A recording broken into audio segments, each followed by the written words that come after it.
I think I'm going to be standing and then I'm going to get down. I'm just trying to. Oh, okay. Oh, thank you. Stop.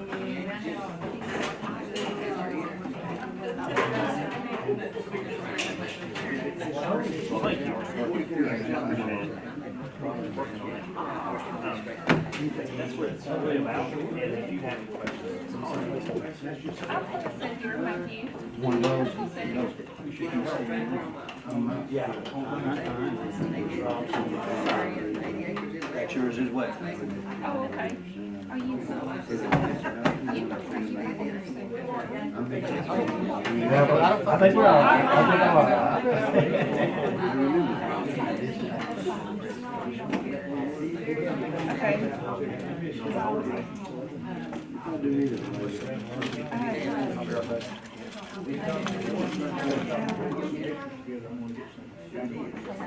Okay. It's terrible.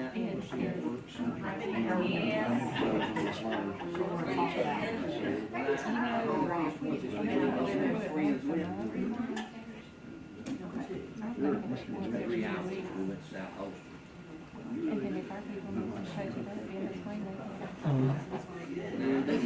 you can run out and get your glasses. I know what you mean now. Next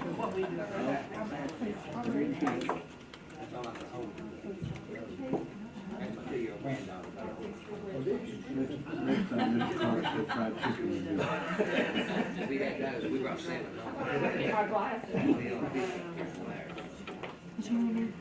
No, I was looking for the little table that we got up with that I think we found something.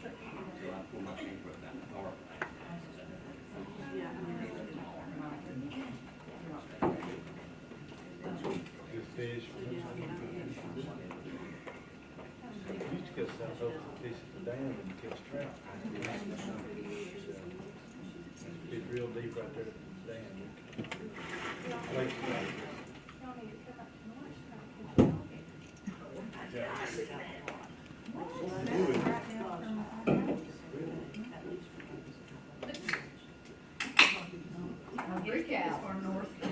Eddie Cooper, though.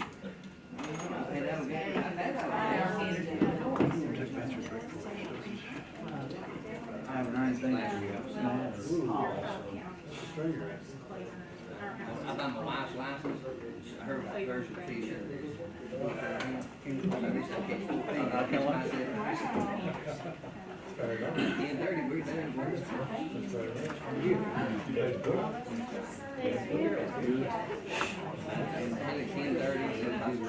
Oh, really?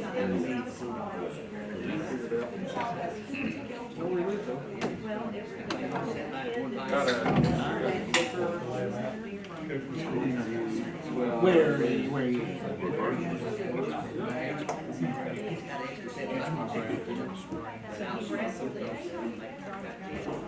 Hey, how you doing? Good to see you again. Doing all right? Been a little while. Yeah. I made the trip up. So, Kim's been doing good. Glad to be back. I missed you. I missed you when I was driving around Christmas time and stuff like that. One mile, stuff like that. They said I just had missed you. Oh, well. We gonna go eat and miss you. I like doing that. Still trying to lose the weight off we put on last year.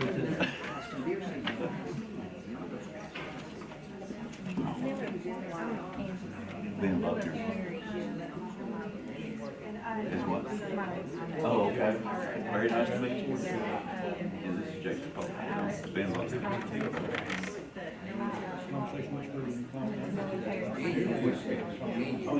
Yeah. We're gonna talk about it, so you can say, oh, that's great, that's great.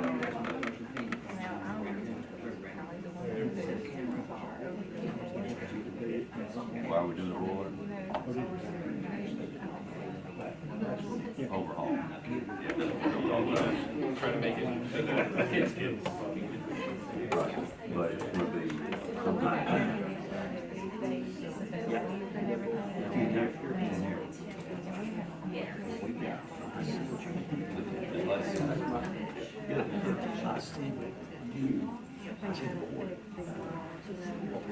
Made it, bro.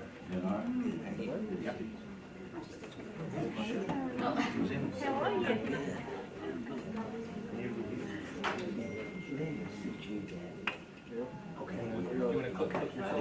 I think I got a copy of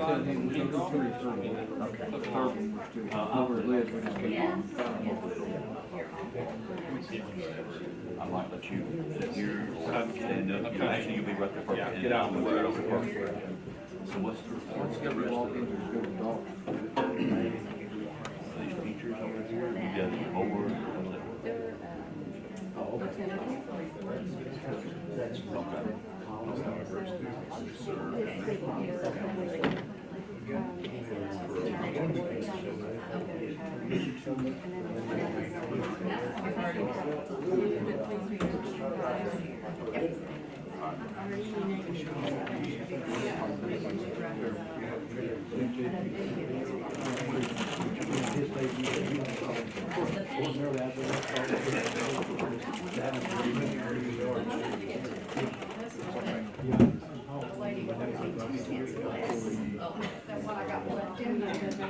You just charged me 2 cents? These handouts on the inflation adjustment as well. I can mention that we've got handouts and the reference handouts as well. I think we're leaving it with the board members here.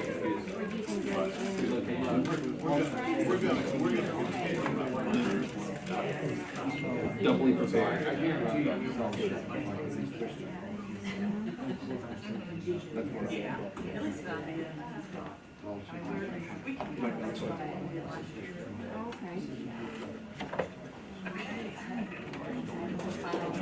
Cartons with it, I know. That's what I everything in one spot.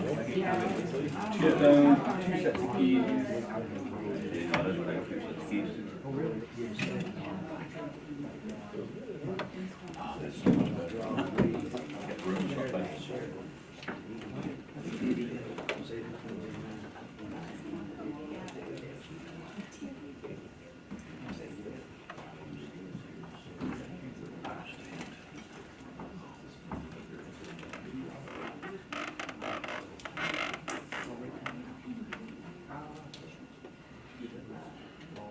Yep, yep.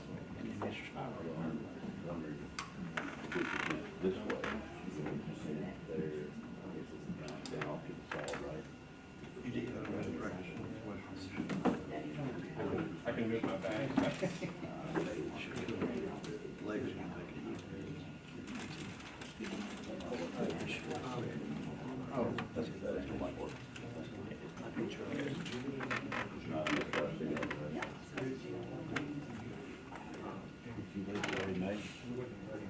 It's crazy. I'm talking like 17 days of Timeline.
Just push him over next time.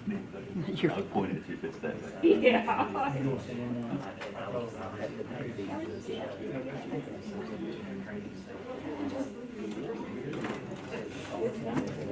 how long ago did you go to the military? Been a minute? And you can feel free to tell me a false number. It was in the 70s, 70s. early 80s, yeah. When I was 12. I graduated 90.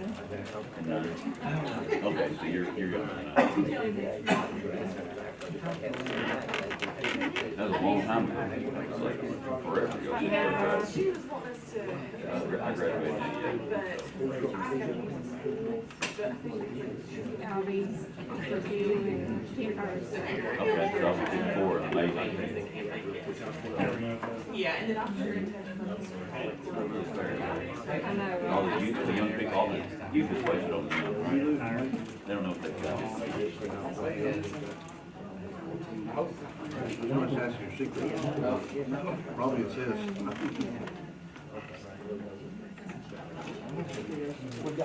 We got two board members that we're waiting on. Yeah, whatever works for y'all.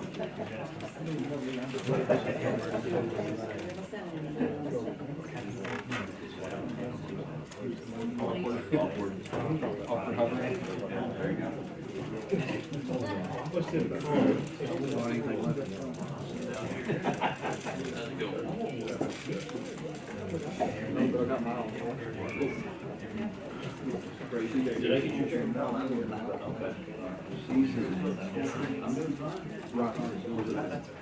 Are you done? Are you gonna be, like one of those guys?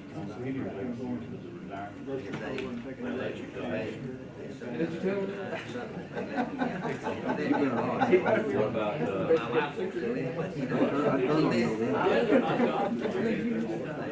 Hatfield's been retired about 20 years. But you know,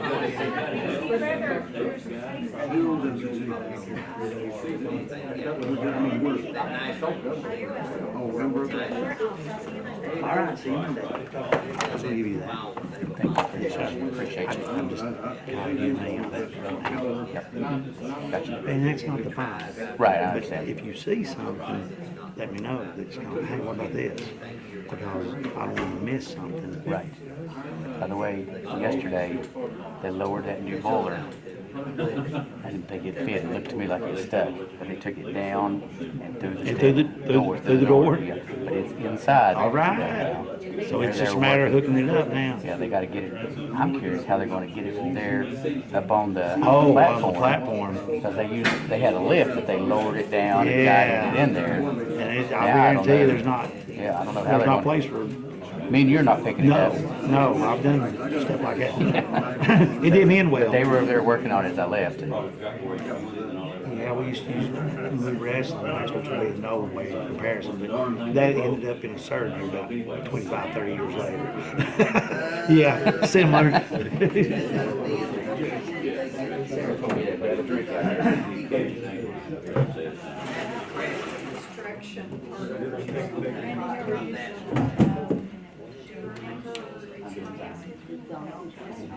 So I know you're. Because you got 15 Monday days, I don't know, what do you know about this? It's all right. I'm happy to have it. Start having it. We're gonna wait. We can go Friday.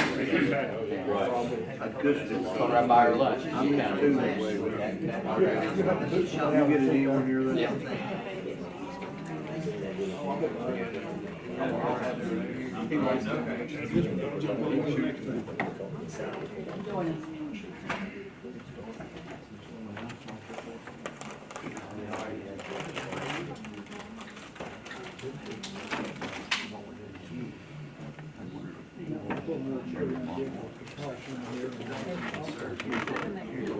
You don't mind if I have one? You want one, Jason? Yeah, that'd be great. I had a big bottle of water, but it's huge.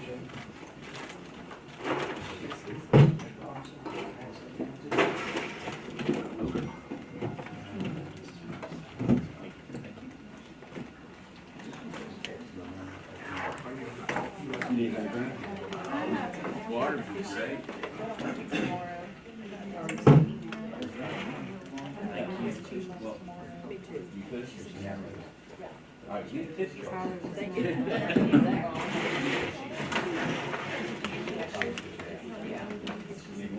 Yay.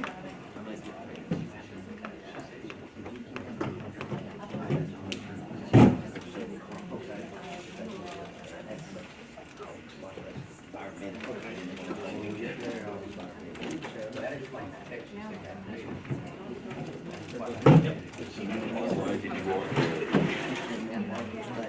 All right.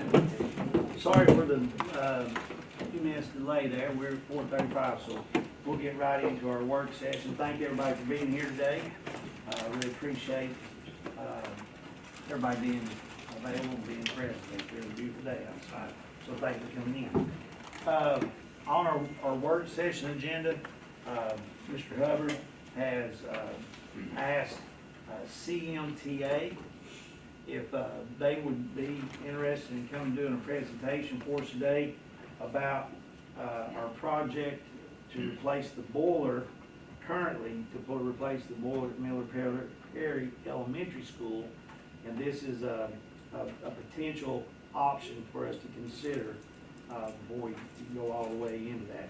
Understanding that Miller Perry is going to have at the bare minimum, a new boiler before the next heating season. So, I'll turn it over. Okay. All right, so, well, thanks for letting us come and speak. So my name is Ben Buckner. I have with me tonight Jason Poland. So we both are professional engineers that work for a company named CMTA. And so I am going to try to present this direction. So, and we are going to be discussing your Perry Miller Elementary School. And if you guys have got any great engineering jokes, since we're both engineers, and this is going to be an engineering discussion, then feel free to throw them out there. So I collect those. So if you want to hear one, I've got one too. So yeah, we're going to be talking about the Miller Perry Elementary School. So our quick agenda, we're going to be basically telling you guys about CMTA, because you guys have probably never heard of CMTA before, and we don't spend a lot of money on marketing, we're going to be going through the HVAC system analysis and then the potential solutions for your Miller Perry Elementary School. So a quick overview of who CMTA is.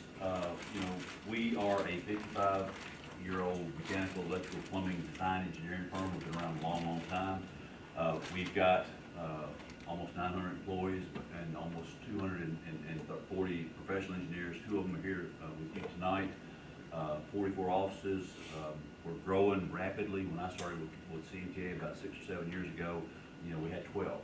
And so we're growing that many offices in just a very few years. What makes us different, what makes us special, what makes us better than everybody else, and why we're growing so many offices, is that we're the national leader in high-performance facilities. We know what we're talking about. We've been doing high-performance facilities for a long, long time. The way we got that, and it's really easy for us to say that, is because back when the first high efficiency light bulbs first started coming out, the T8 light bulbs that you guys have got in here, the first low flow toilets that were out there in the marketplace, our president of the company at the time said, hey, we want to know if those high efficiency light bulbs are worth the money. Is the juice worth the squeeze? Or the low flow toilets the way to go? Are geothermal systems, the way to go, and different ones like that. So he started making us, every time we would design a project, and we've designed almost 5,000 projects in our 50-year life, engineering projects in our 50-year life. He said, hey, we want to know if those projects are worth the money that you spend on the high efficiency parts. And so we, from that, we started going back to the projects that we worked on, that we engineered, and we said, hey, Mr. Customer, can you give us your utility bills after your project was completed? And so if we did a hospital here or an elementary school there, how did that project perform, and what kind of energy use was that? And from that, we built a 25-year-old database, and that allowed us to build the world's first zero energy school back in 2009. From that, we've designed almost 50 zero energy schools, and so many so that about 5 years ago, the federal government came out with, got with ASHRAE, the American Institute of Architects, and basically put together a book on how to design a zero energy school. And this book was published by those guys, and in the book there are 6 case studies, and of the 6 case studies, 3 of them are our designs, and I've got them tabbed here. But what I'm really trying to do, I'm going to pass that around, but what I'm really trying to do is just kind of build some credibility with you guys, since most people have never heard of CMTA before. Okay, so that's the book. So I mentioned ASHRAE. a few minutes ago. Does anybody know who ASHRAE is? It stands for the American Society of Heating, Refrigerating, and Air Conditioning Engineers. And basically, they're the guys that talk about the light bulbs, how to make the light bulbs efficient, how to basically make HVAC. I know I spoke to the gentleman a while ago that was in HVAC a while ago. I'm sure you've heard of ASHRAE before, but they're basically the technology leaders out there that drive the HVAC industry to the backbone of it. And every year they put out they have a contest to see who's got the highest efficiency buildings out there. The technology awards is what they're called. And we almost always win at least 6 or 7 every year, usually 3 or 4 first place awards from ASHRAE. And we just ran out of room. It goes on down for years and years and years. So pretty impressive credentials from CCA. From that, we say we're a national company, and we've designed this. I had our one of our marketing guys basically take a snapshot of around Sullivan County and to basically show you the projects that we've designed over the last 50 years. And here you guys are. The green stars are basically our office locations, and we've got them all around here. We don't have quite as many over in Cool area, but we definitely got a ton of projects around you guys. And in the last 7 years, we've designed nearly 100 complete HVAC renovations, and also was the general contractor on those. So that equated to about 6.4 million square feet of total HVAC renovations that we have basically done while the kids were out of school. So not our first HVAC upgrade, not our first HVAC total renovation. $19 billion of construction value from those numbers. And basically from that, something I kind of want you guys to take away from that is all of those HVAC upgrades and turnkey solutions that we did were all on time. We had 100% client satisfaction, and we had 0 change orders on our project. So, I know y'all have had projects in the past. Everybody has change orders on projects. We've never had a change order on one of our projects, which is something that's very, very important. And we've also have a CPA construction manager on site in construction to manage all of that. So, yeah, okay. Those are 3 I want to make sure I figured that. So I'm going to let Jason here take over and talk and drill into the HVAC system. Both he and I have walked your school, and so have any questions. If you have any questions about your school, feel free to shout them out, and we'll talk about that. Yeah, thanks, Ben. As Ben mentioned, my name is Jason Poland. I'm also a professional engineer, and I'm going to try to talk through this quickly. There's a lot of content, and to try to leave a few minutes for questions. If there's anything you want me to come back to or anything like that, just let me know. But where we are today is, as Ben mentioned, he and I, with Mr. Hubbard's guidance, walked to Miller Perry and essentially audited all the mechanical HVAC equipment in the building. And really got a sense for the need at that school from an HVAC system standpoint. And from there, we've come up with some potential solutions, which we'll cover with you today, and provided some budgetary cost estimates for each of those solutions.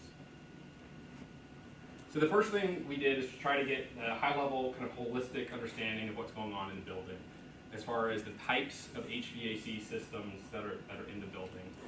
And we produced this kind of color-coded map, and what we're seeing here is it's kind of a patchwork quilt of different types of HVAC systems, which is common for buildings like this that have been expanded over the years. So there's 3 distinct additions over the years to the building, and with each addition, each generation, there's kind of a different flavor of HVAC, which can make maintenance a real challenge, and you have so many different system types and so much different types of units to maintain. What we were focused on initially is what we were calling the core of the building. That's the original 1949 original construction, shown this first floor area shown here in red. And those are heated with steam radiators that are served by a steam boiler in the mechanical boiler room here. And each of the classrooms is cooled by just a kind of residential window AC unit. On this end of the building, you have a couple different versions of what are called heat pumps. The purple ends are gas-fired, natural gas heated, what we call DX split systems. The kitchen is also some window units with some ceiling fans. And then in the cafeteria area, it's a natural gas-fired rooftop unit. Moving up to the second floor, again, kind of similar story. One end where this addition was, you have one style of HVAC. On this end, you have another, and in the core part of the building, you've got those steam radiators and the window AC units. So from there, now that we kind of wrapped our arms around the types of systems, then we went drilled down and looked at the individual units. We went and looked at each HVAC unit, got on the roof, down in the mechanical room, really focused on the age of the equipment. And so what you can see there, that the numerals in this chart are the age of each type of equipment in the different areas of the school and across different systems. And then we color code it based on ASHRAE's life expectancy data. So this isn't something I came up with or CMTA came up with. This is based on decades of data that this independent industry governing organization has gathered. And so what we're seeing here is a lot of red, which indicates that all that equipment is either at or past its expected life. So the fact that the steam boiler has failed is not altogether shocking to somebody with knowledge of typical system life. You do have a couple units that I'll cover a little bit more that have a few years of life left in them, but they are within 5 years of their expected end of life. So we're going to look at the core building area first, the core classrooms, and this is the infamous steam boiler. It's a cast iron boiler, and you can see it's rust colored because it's rusted out. And it's a sectional boiler, meaning you might be able to see here, but each of the sections is held together by bolts connected at flanges with gaskets in between each section. And several of those gaskets have visibly failed, and then the flanges that through bolts go through have also failed. Cast iron is already brittle, and when you add rusting to that, it becomes very brittle. And there's really no way to repair it. You could try to take it apart and put new gaskets in, but then there's no way to pull it back together. So that's beyond repair.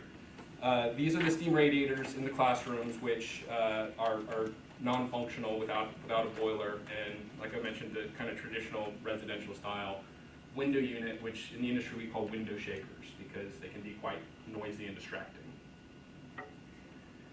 So overall, HVAC analysis for the core classrooms, again, the equipment is all past its end of life. The steam boiler has failed. And another thing we observed is that there's no ventilation air in that section of the building. And if you, that's something that's required by modern building codes. So if you start to replace any more than a couple of these units at a time, anything beyond what could be considered just run-of-the-mill maintenance, building code would require that you install some sort of ventilation system. And there's good reason for that. Study after study over the last couple of decades have shown that when you improve ventilation air, when you get fresh air in, stale air out, a couple key things happen is it really reduces the spread of just stuff like cold and flu. And it also actually improves student outcomes as far as test scores, memory, critical thinking. They've measured it lots of different ways, but basically when you get all the carbon dioxide out that everyone's breathing out and get some fresh air, some oxygen in there, it boosts your brain performance.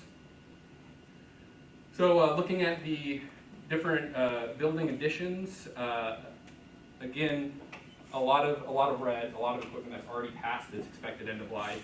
There are 2 units. They're heat pump rooftop units that are 10 years old and still have a few years of life left in them. But if you can see the discoloration here in this photo, that's pretty severe hail damage. So even the units you have that have some life left in them still need some attention. Overall assessment of this area, again, nearly all the equipment is past expected life. And then as far as ventilation, in these areas we found kind of the flip side of the coin, where you have ventilation air but it's very poorly controlled. So you're getting a lot of humidity in there, and it's leading to issues like mold growth. A teacher stopped us while we were looking and pointed out that she had to throw away a small bookshelf full of books because they had such bad mold growth. And you can actually see in the ceiling tiles that they're bowed downwards from all that moisture in the air over the years and the weight of the ceiling tile and gravity, eventually causing those to bow downwards. at least a contributor to that might be that the kitchen doesn't have any makeup air source. So they do have the necessary kitchen hoods that's going to pull away any smoke and heat and fumes right off the kitchen equipment, but there's nothing that's actually bringing air in. So you're creating a vacuum there, and air is going to follow the path of least resistance. So if you have a vacuum, air is going to come through crevices in the building, under doors, all throughout the building to kind of make up that vacuum, and it makes it really difficult to control temperature and humidity, not just in the kitchen, but throughout the whole building. So another thing we looked at is looking ahead a little bit, because I know there's often a tendency, often out of necessity, to try to patch things up and keep it running for a couple more years. But you can see within 5 years, all the equipment is going to be, except for those two rooftop heat pumps, it's going to be substantially past the expected end of life. And at this point, you can expect things to start failing much more rapidly. So what are the solutions? We like to look at things from all different angles, so we did consider the simple, easy, replace the boiler. And the analogy I thought of is that's putting a Band-Aid on a bullet wound.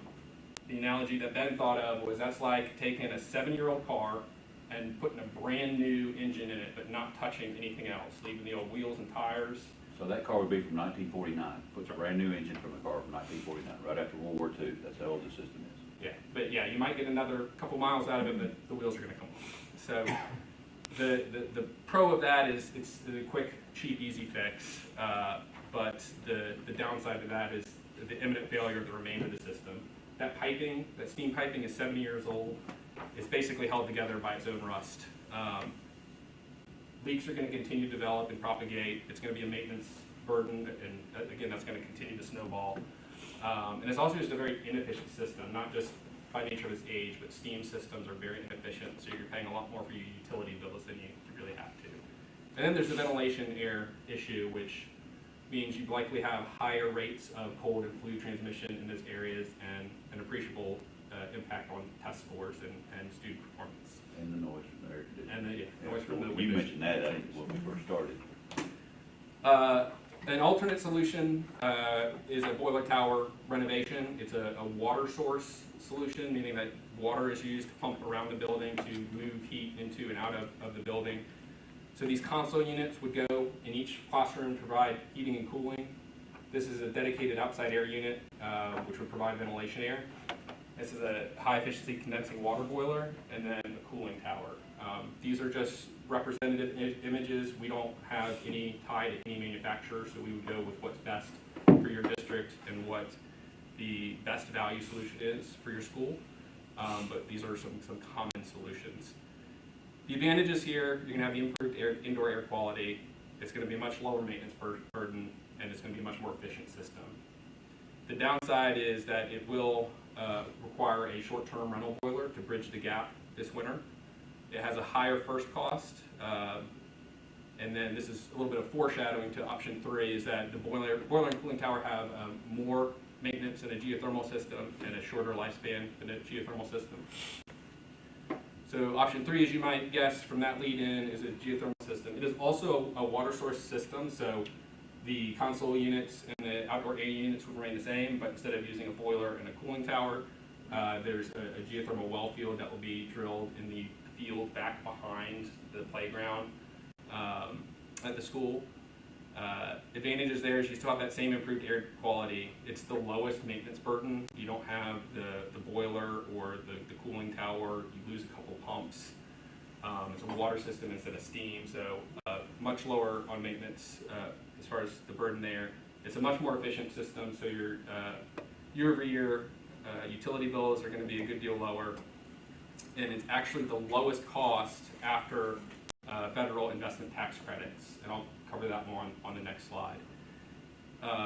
The con is, again, it requires a short-term rental boiler, and it has the highest first-year cost, and it is subject to ground conditions, and that's something we would address before finalizing a design and finalizing a contract by drilling a couple test wells to make sure the geological conditions, whether it's limestone or shale or whatever under the ground, is conducive to a good well field.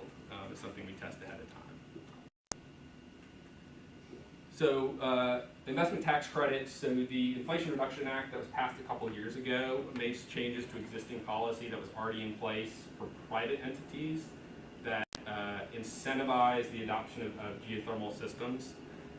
The Inflation Reduction Act made public entities like school districts eligible with a direct pay option, meaning essentially that once you file your tax forms, the IRS wires your money into your preferred account.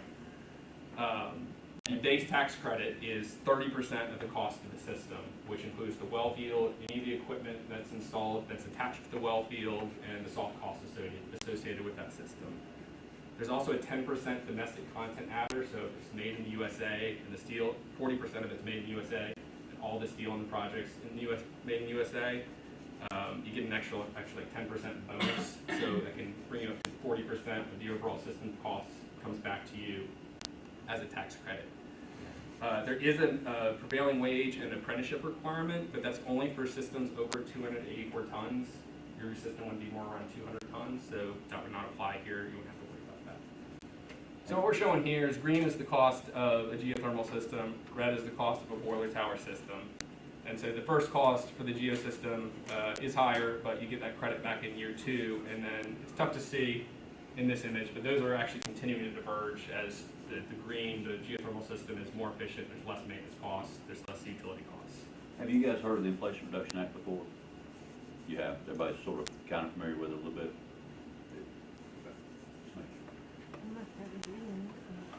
What's that? So what are those costs? And I'll just say up front, we didn't include the cost simply to replace the boiler. One, because you wouldn't really need an engineering firm just to replace a single boiler, and two, it's just not something we would recommend or stand behind, because you're going to have additional issues in the coming years. We wouldn't want to be involved in replacing a boiler, walking away, and then the rest of the system those wheels start to come off, and then it'd be a CMTA, provided this is boiler and the system's broken again, because that is going to happen. That system is going to break. Everything is old in the system. The only good thing about everything being old in the system is it's a great time to start off with a new direction versus continuing on with what you've got. So these are some estimated turnkey costs for the core section of the building. And I'm showing that location of the well field here. So for a boiler tower system, it'd be around 2.5 million. With a geothermal system renovation, it's about 2.9 million, but after the estimated tax credits in year 2, the total will be around 2.1 million. One of the additional advantages of a geothermal system is that it's scalable, it's easily expandable. So if you wanted to go ahead and cover the entirety of the building, you just expand the well field. We just have to size the pumps for that. But if you're looking into going ahead and approaching it with a blank slate and really renovating the entire HVAC systems throughout the building, overall turnkey cost there would be around 7.4 million for a boiler tower system, and 8.6 million initially for a geothermal system, which would come down to around 6.2 with the investment tax credits. So I've created a kind of conceptual timeline here. This is nothing set in stone here, but it's just to kind of lay out to you how a project might develop. And I've broken it out along 2 kind of pathways, because you have the immediate need of heating by no later than November 1st. And then you also, if you were to do an HVAC renovation, the ball really needs to start getting rolling to complete a design, get under contract, get equipment ordered to be able to address any lead time issues. And that's maybe something I should have included more clearly on the previous slide, talking about just a boiler replacement. Is y'all are really at the point, if not past the point, where lead time might already be a concern for just a replacement boiler. Depending on the size and solution, you're looking at several months to get new boilers in. So as soon as you say go, we would work with a rental boiler company or multiple rental companies to get the most cost-effective solution there, and begin a design for the tie-ins. We'd have to cut in some locations in existing piping to tie in a rental boiler to get steam heat into the system. Ideally, we complete that this summer, so there's no interruption or banging around during classroom times.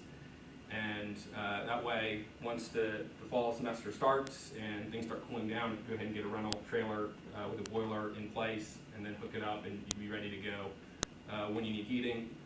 And then upon completion of the heating season, that rental boiler would go. And then in parallel, again, as soon as you told us to go, we begin the building design, and that would typically take 3 to 4 months for a building this size.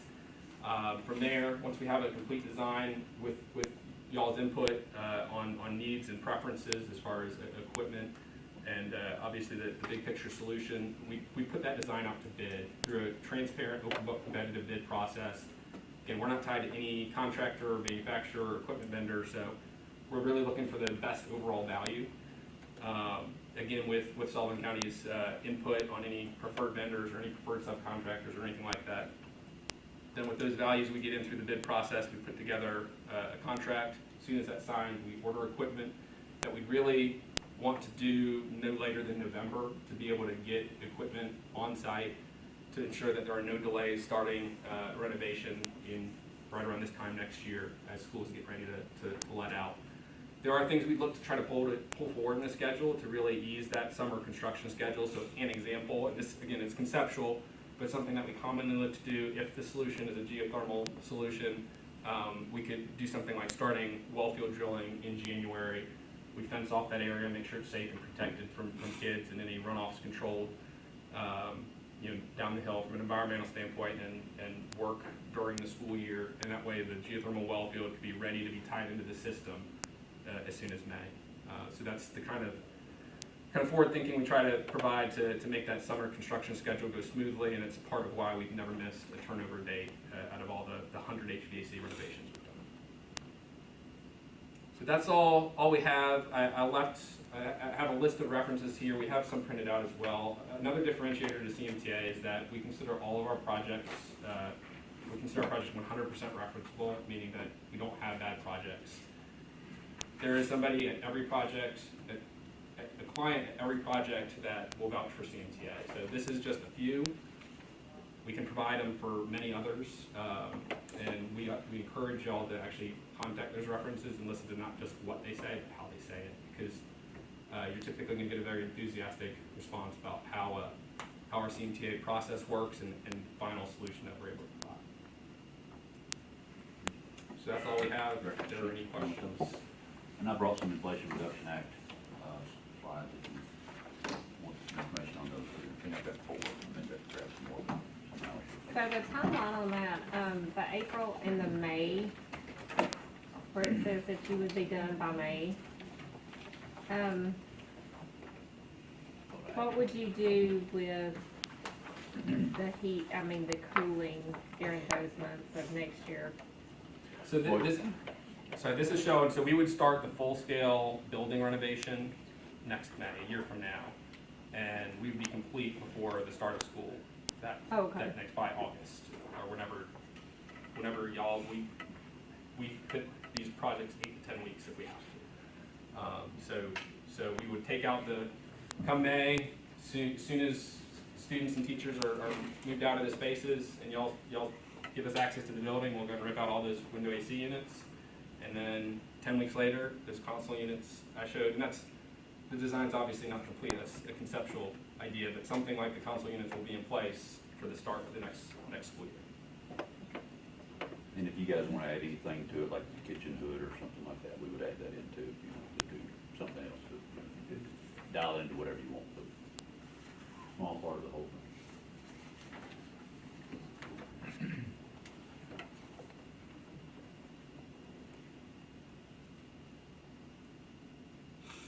Any other questions? Nobody came up with any engineering jokes? Well, I had one. Let's see, what was that word heard? Did you hear about the engineer that built this house out of electrical resistors? His welcome mat said, "Home sweet home." Not good? You laugh. I did. I need more. Then, what projects do y'all have going on in Tennessee, correct, right now, or any systems you're working with in Tennessee? We're working with Henry County, we're working with Rutherford County Schools, and we're working with Greenville. Yes.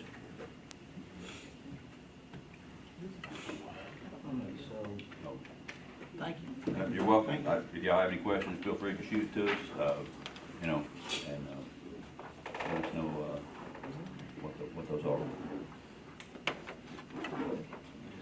And we're, you know, Mr. Charlie, we're working with a lot of others that we're not complete yet. You know, we put down when we're done with the job completely, so we'll put that down on our reference list. But we've got a few that we're not, you know, we're not talking contracts, but we're not done yet. Discount, time sensitive.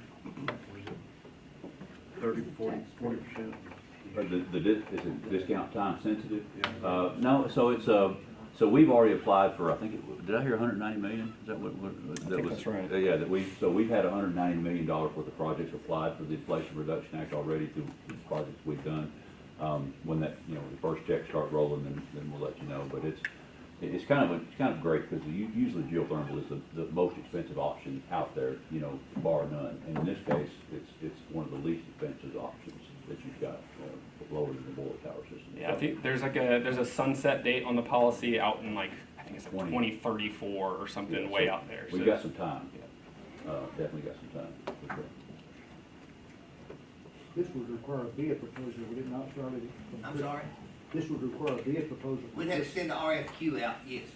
There'd have to be an RFQ, have to be sent out for that. And we do have geothermal at Kettering. There is a geothermal system when Kettering was renovated. We have that there. And of course, but yeah, they would have to be an RFQ sent out for that. I've already talked to Chris Davis about that, so that would be the next step, okay? And I'd add that the only time sensitive thing that I can think of is, I think, Jason, you might mention it, to replace the boiler is kind of time sensitive. Yeah, you might be to a point, I talked about having to use a rental boiler for the full design, full renovation options. You might be to the point now where you need a rental boiler even just this winter until you get a new boiler in. We have a database full of equipment lead times for all of the equipment that we would typically order. We just didn't have a steam boiler lead time handy just because we don't recommend putting those in. We will need to make a decision based on that for too long. If we're just going to go that route. So, any other conversation on the board right now, we want to move on to next time?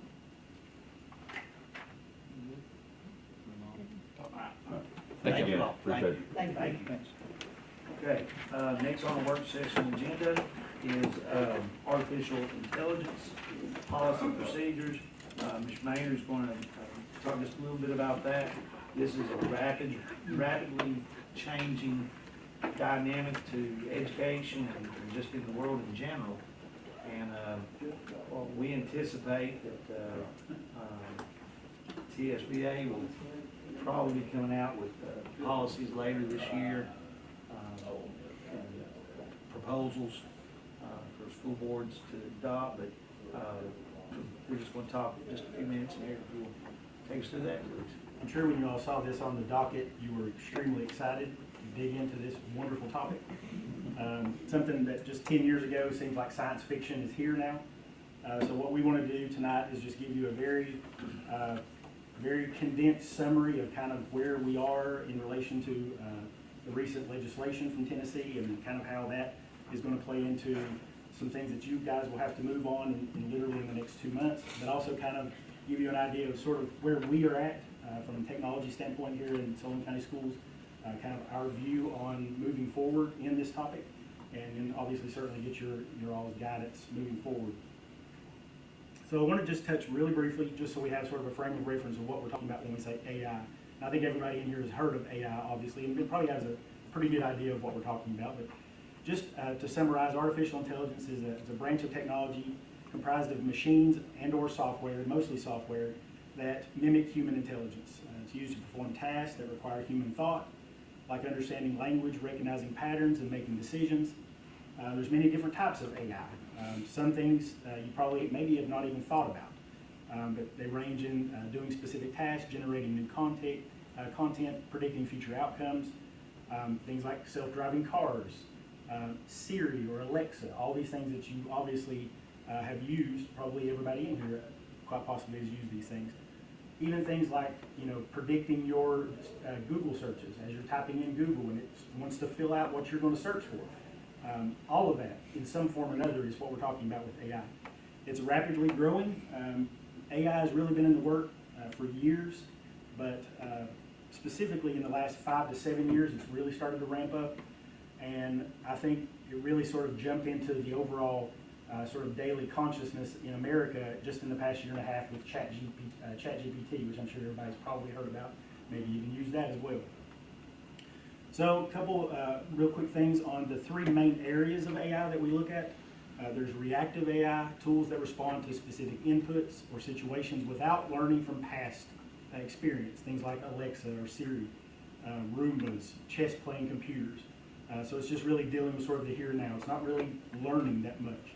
There's predictive AI, tools that analyze historical data and experiences to predict future events or behaviors. Things like Netflix, what I just mentioned about Google. On Netflix, kind of starting to learn your patterns of what kind of shows and movies you like to watch and presenting that to you as recommendations, things like that. Then there's generative AI, tools that generate new content or outputs, often creating something from learned patterns, ChatGPT, Gemini, etc. These are growing rapidly, almost weekly, daily. There's constant new platforms that are coming onto the horizon. So it's really difficult to kind of keep up and know who the main players are. Right now there are a few main players. So look at those here. There's Google Gemini, which previously was called Google Bard. That kind of went into some revisions last year and they sort of rebranded. There's ChatGPT, which is run by a company called OpenAI, which is probably, them and Google is probably the 2 main players right now. But there's also other platforms like Microsoft Azure, DataRobot, IBM Watson. I'm sure we probably all remember Watson from years ago on Jeopardy. It seemed like ages ago. But some other companies, NVIDIA, Adobe, which is huge in our space, education.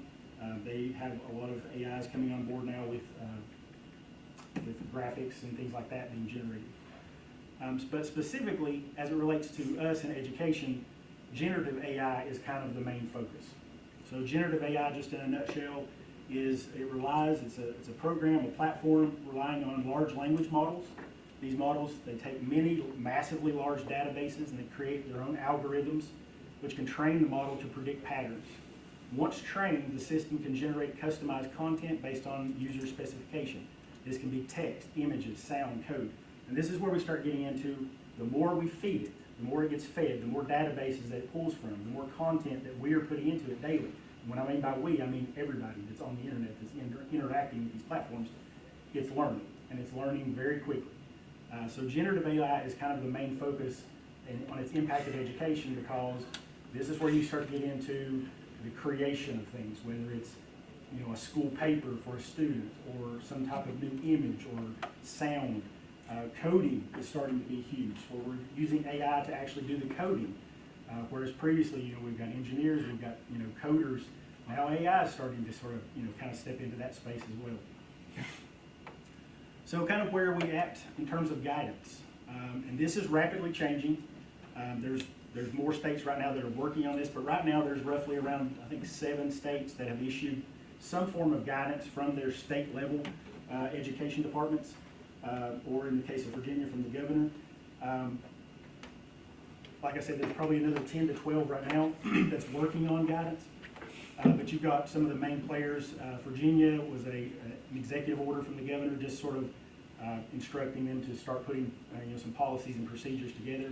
Ohio is one of the first. They have a pretty detailed, extensive, what they call toolkit online to help guide their school systems in the developing of their policy and procedures.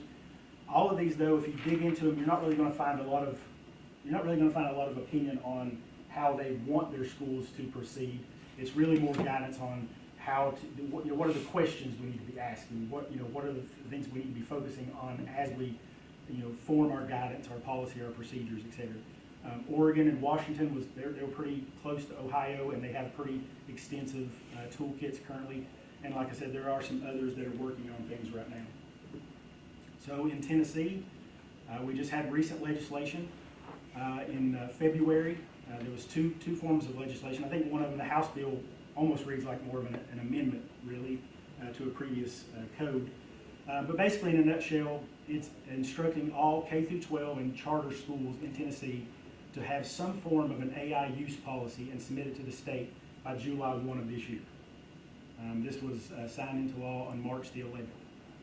Tennessee, now this has obviously kind of thrown everything into a whirlwind with school systems. School systems and technology departments, just like businesses, are just scrambling to try to put these policies and these procedures together in this rapidly changing world. So we're not alone in this by any stretch of the imagination.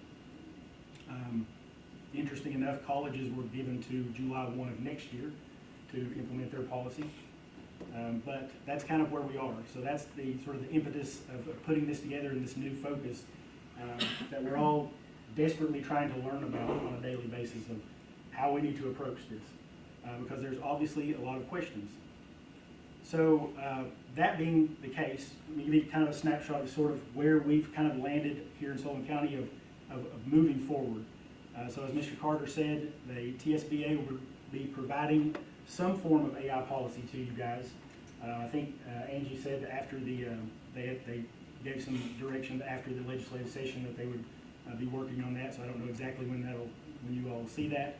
I will note that unless something has changed in the last week, we have no idea what this policy is going to say. I would imagine it's going to be very generic and very much just, hey, here's a very generic policy that you can then edit or make adjustments to, depending on how you want to proceed. So that'll be coming. Like I said, according to the new legislation, we would need to approve that in some form by July 1. Right now,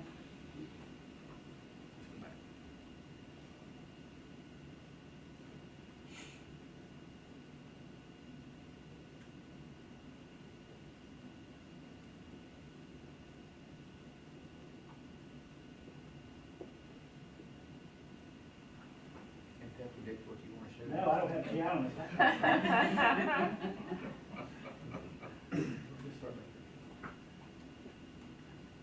All right.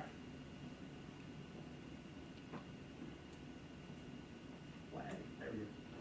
So what we're working on right now in my department, as well as the central office, is starting to put together some guidelines and procedures to kind of go along with this policy that we'll be getting.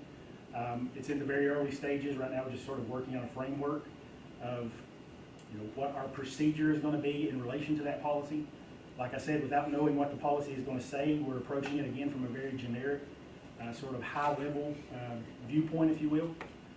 I will say just kind of where we stand right now, and I'll kind of highlight this on another slide here in a minute, but kind of where we are now is it's my opinion, it's our opinion so far that we can't run from this. That would be futile.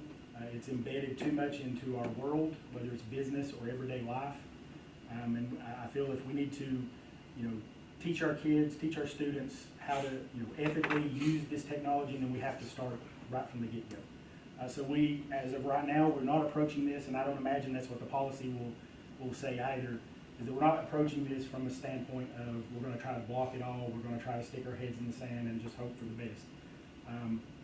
I don't think it's hyperbole to say that this technology is going to be just as revolutionary as the calculator or the computer or the internet has been in the past century. It's absolutely going to be a fact. So that's the way we're sort of approaching this right now, is putting some guidelines together for our teachers. It'll include things like, what our expectations are. Obviously, it'll cover things like plagiarism and cheating, citing sources, all those type of things. But kind of approaching it from that standpoint of embracing it and modeling ethical use of the technology rather than trying to filter it so much or anything like that. In addition to that, we need to have a renewed emphasis on our staff's professional development. A couple weeks ago, we had a professional development session. We had a lunch and learn here with a couple members of my team who did an excellent job kind of presenting to our senior staff, AI and all of its touch points. But we also had a small professional development session that evening with some teachers, had roughly around maybe 15 from several different schools, high school on down. And one of the things we definitely heard, and we're going to get a lot of opinions on this topic. Some people are gonna have the opinion of it's scary and we can't use it, and the students are just gonna cheat. And I think all those are valid concerns. And we heard a mixture of those. We heard some of that, but we also heard a lot of encouraging signs of seeing positive ways to use the technology. But one thing that I think was universal with all of them is that the staff, they want and desire more professional development in this area. To just bring them up to speed on things like AI, but also technology as a whole in our school systems. One thing that they really conveyed is that sometimes we assume because our students are, we're in 2024, we're in the 21st century, our students are native to all this technology, so sometimes we overassume that they can just do everything. And what the teachers were kind of pointing out is that's not always the case. And we have students going into our high schools who are even struggling submitting papers via email.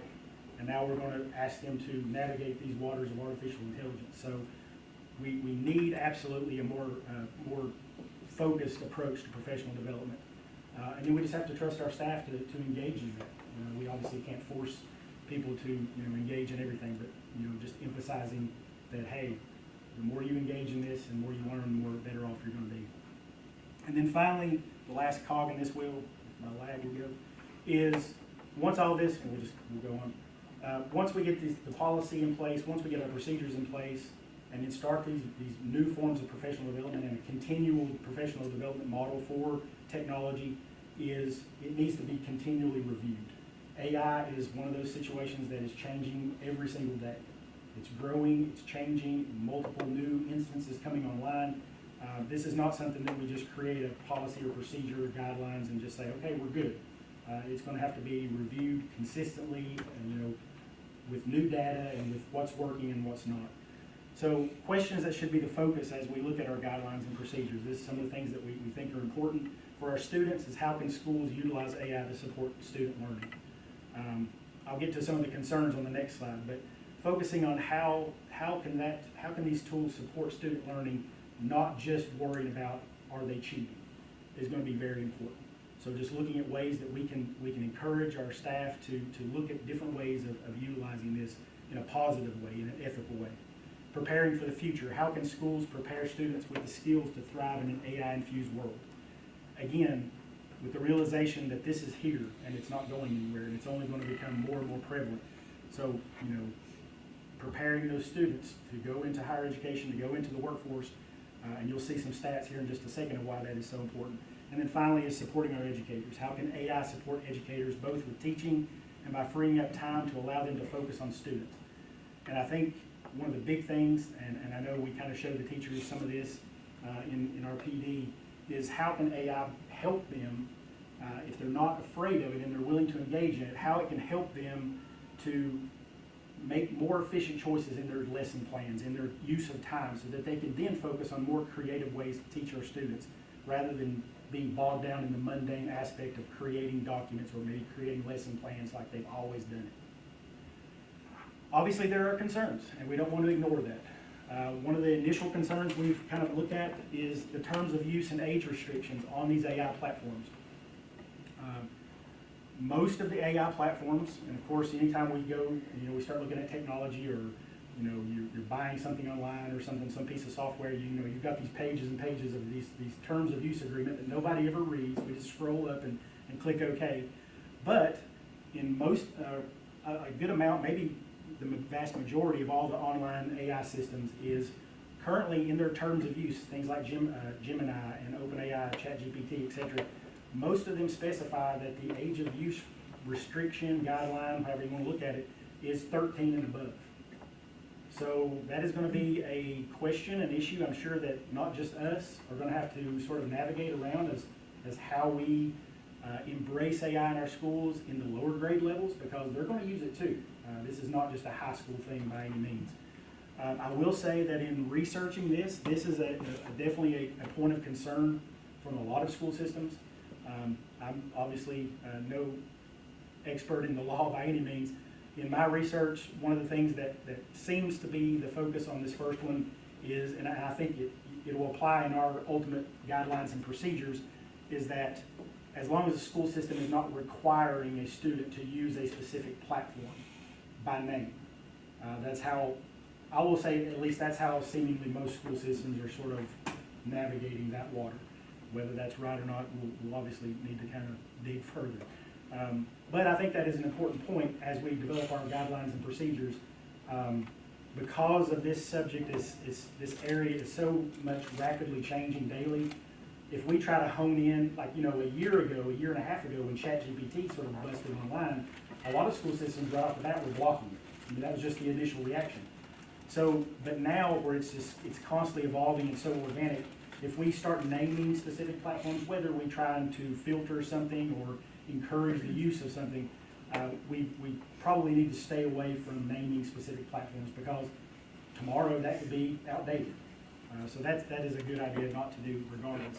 Obviously, the middle one, I think, is going to be the #1 concern in education, cheating and plagiarism. How will we approach the aspect of students using the technology to cheat or pass off work as their original output rather than AI generated? Are students going to use AI to cheat? Absolutely they are, and I guarantee they're already doing it in our school system. The only thing we can do about this, in my opinion, is we just do our best to model ethical behavior, and our teachers really impressing on the students, hey, this is the pitfalls, this is the risk if you just accept everything in blind faith of what you're seeing online. Let's dig into it more. Let's see the background of where this came from. Let's cite sources, all those type of things. So that is really the only way around that. You know, we're not going to solve the issue of students cheating with these programs. That's going to happen. But you know, just focusing on that modeling, that good ethical behavior is absolutely the thing that we can do. And then finally, bias and quality of output. And this is obviously something that I think, you know, us being adults in the room, we're probably more thinking about this in terms of what we're seeing in our world today with politics and the elections coming and all these type of things. When you start getting into deep fakes and all these sort of things, obviously that is a concern, and it is a real thing. So again, just our teachers, whether us providing guidance to our teachers and staff, but also them then working with the students to say, hey, this is a thing. Bias is a thing. Misinformation is a thing. So let's dig into it further. Let's don't just go with one source. Let's look at multiple sources and all those things. So you know, combating those with just modeling and training is the way forward with that. But like I said a minute ago, we can't ignore the reality. To do so, I think, would be at our own peril, and it would hinder our students moving forward. I've been in Sullivan County Schools for almost 17 years, and I'll say the first 14 of those years at least, we talked a lot about what the digital divide was. And we focused, you know, in the last decade and a half over one-to-one devices, putting mobile devices in the hands of students, whether it's iPads, laptops. We need high-speed internet. We need mobility, all those type of things. That's the old digital divide. I think by and large, we've sort of crossed that divide now in the 21st century in 2024. Obviously not everywhere in the country, we know that. But that is kind of the old divide. What is the new divide? It's going to be who's empowered to learn and use AI in aspects of daily life. And you'll see in some of the stats I have in a minute of why this is so important and is absolute reality. We need to teach them how to use these things, because if we don't and we send them out, they're going to be so far behind, and every day they're just going to get farther and farther behind. So what are some stats? And there are a lot of stats. I just picked out some. There's a lot more that I could have thrown on here, but I've got 2 slides of stats just to kind of finalize with you. Most of these are US-based stats, but there are some worldwide stats. And most of these stats come from late last year, so even these numbers have obviously changed quite a bit. 70% educators who say they've never used artificial intelligence. Well, we said earlier they most likely have, they just may not know it. But in a school setting, 70% say they don't. 87% of educators say they've never received any PD about AI. 43% of educators believe it is a top priority for students to learn how to utilize AI and understand the risks. Yet 16% of teachers believe that students know how to use AI well.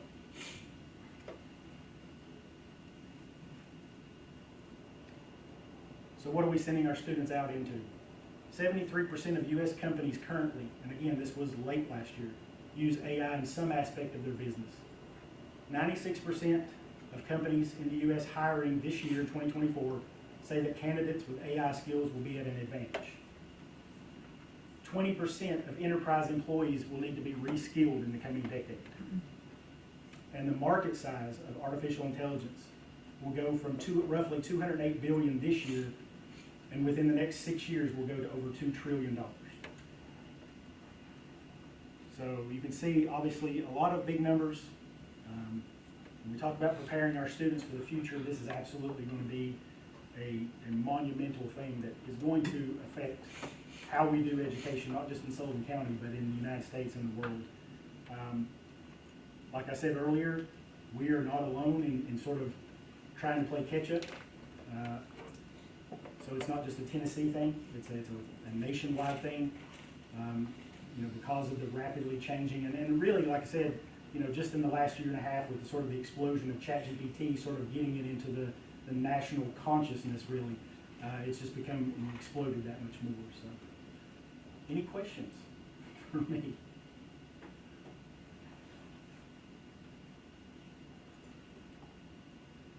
Eric, thank you for doing the presentation. I think the key thing when Eric and his team did the presentation for our staff here was education. And this is a definite component of education that we have to ensure that our students are getting advantage of, instead of us just saying, oh, we're not going to be part of it. We have to embrace it and make it a usable part of education, where it's not a matter of our students using it just to write a paper about Romeo and Juliet. It's more about how do you incorporate it and get students to understand that it's a tool, not the product of what they're doing. So there'll be much more to come. Any other comments or questions from anyone? Eric, I don't want to put you right back on the spotlight there, but we had been discussing the matter of acquiring a cybersecurity policy, and we worked with McGriff Insurance to get an application put out, and we have received proposals from 3 different companies, and I'll just say that McGriff recommended, through their analysis, the first company that you'll see there at the top of the page, Coalition. You expect us to read that? Well, I didn't get a copy for them. I know she has a link at it. I think it's linked in your board packet. Yes. But basically, there were 3, and Coalition, and Eric's going to just briefly touch on the highlights, but we'll need everybody to look through that packet, and then we can make a recommendation from that. But you have Coalition, which is I guess $1 million coverage at $50,000 occurrences. Is that how we discussed that, Eric, this morning? The best, and I'm certainly not an insurance expert by any means. I think it's $1 million overall and up to 50. Well, I was going to say it's up to 50,000 per incident, but if you look down at some of these other lines down there, the limits. yeah, you can see the individual limits. It's not in there. I'll have to get that too. I apologize. I'm probably added it too. I'll send it to them. Thank you. Could you send it? Email it down. And then, Eric, do you want to? I don't know really what much to add to it. I will say that the gentleman from McGriff did recommend that you all consider going with Coalition for a few different reasons, and honestly, he didn't elaborate too much on what those reasons were. But I imagine, and when you get the packets on, I think it's roughly around page 8, somewhere around there. So I'm gonna pull it up here.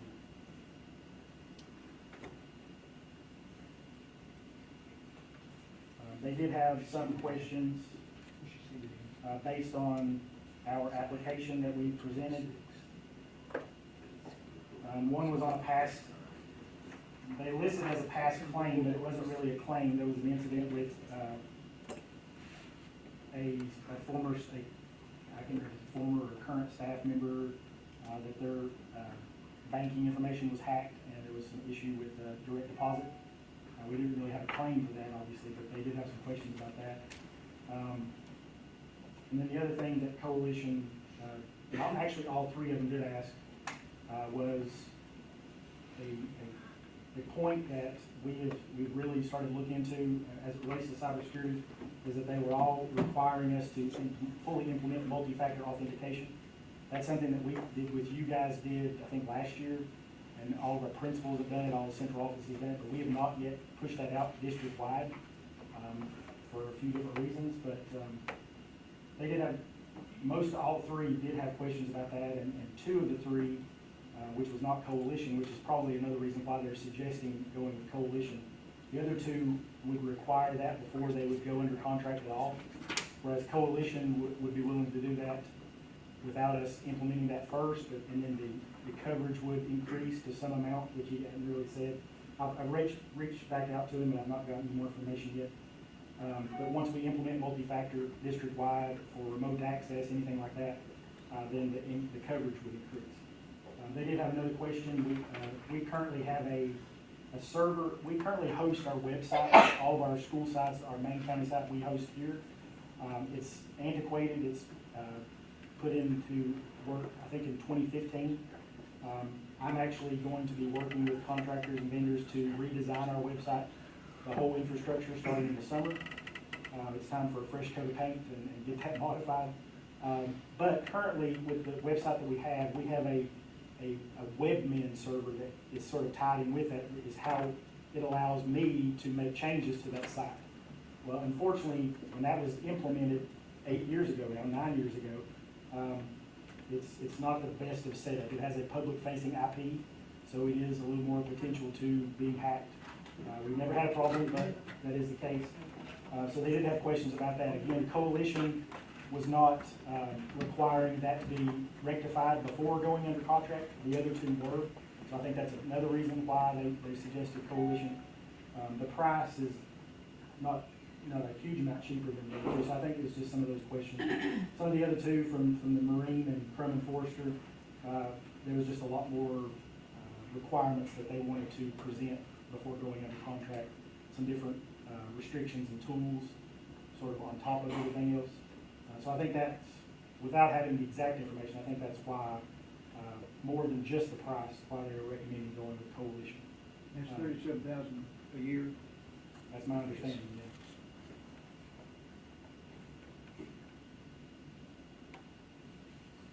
But either way we go, that server will be rectified probably in the fall, once the new websites go up live, and then the multi-factor. So I will touch base on the multi-factor. We are going to implement that district-wide. It's going to cause some headaches for my department for sure initially, but that is kind of base level cybersecurity that we're going to begin implementing for all of our staff starting in August when school is ready to start back. Right now our tentative plan is to push out multi-factor for all of our professional staff in August, and then all of our support staff in around December or January. So that'll take care of that issue.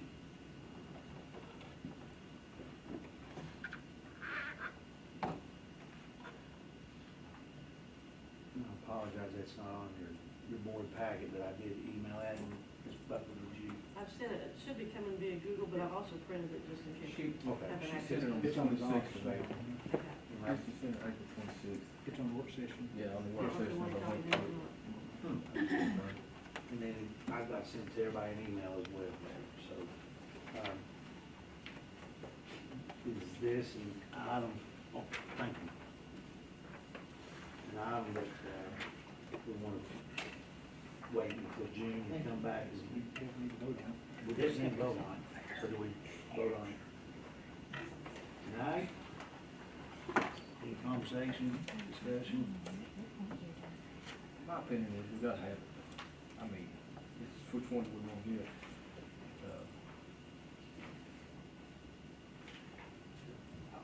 I think we need it, definitely. It's not been on the agenda for June, we'll make it as open as we can. That way everybody take a look at it. All right. Any other conversation, are we good there? Y'all good with that, Matt? Put it in June, that way everybody can look at this stuff. Very good. Next, with the Henry Hart Road property. Last month, we agreed to a price from the online auction by company Land to Homes. John Tipton is the representative. Mr. Tipton has contacted me, and I think he had picked up on conversation that when we had another gentleman who had said, hey, if I do the online auction and I win it, then I probably need some time to sell my house so I can pay cash for it. Well, Mr. Tipton asked if he could have that same 6-month grace period to, it was more, they said they had some project they were in the middle of, and they would prefer to wait till they got those completed. It might not be up to 6 months, but he asked if he could get that, so I told him I would present that to the board and see if that would be agreeable. I think they would take a vote if we chose to give him that or not. Has he paid a deposit? He's not paid anything, just no.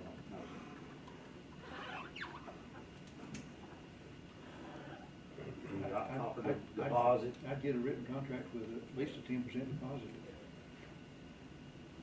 What did we finally sort it for? If it's two.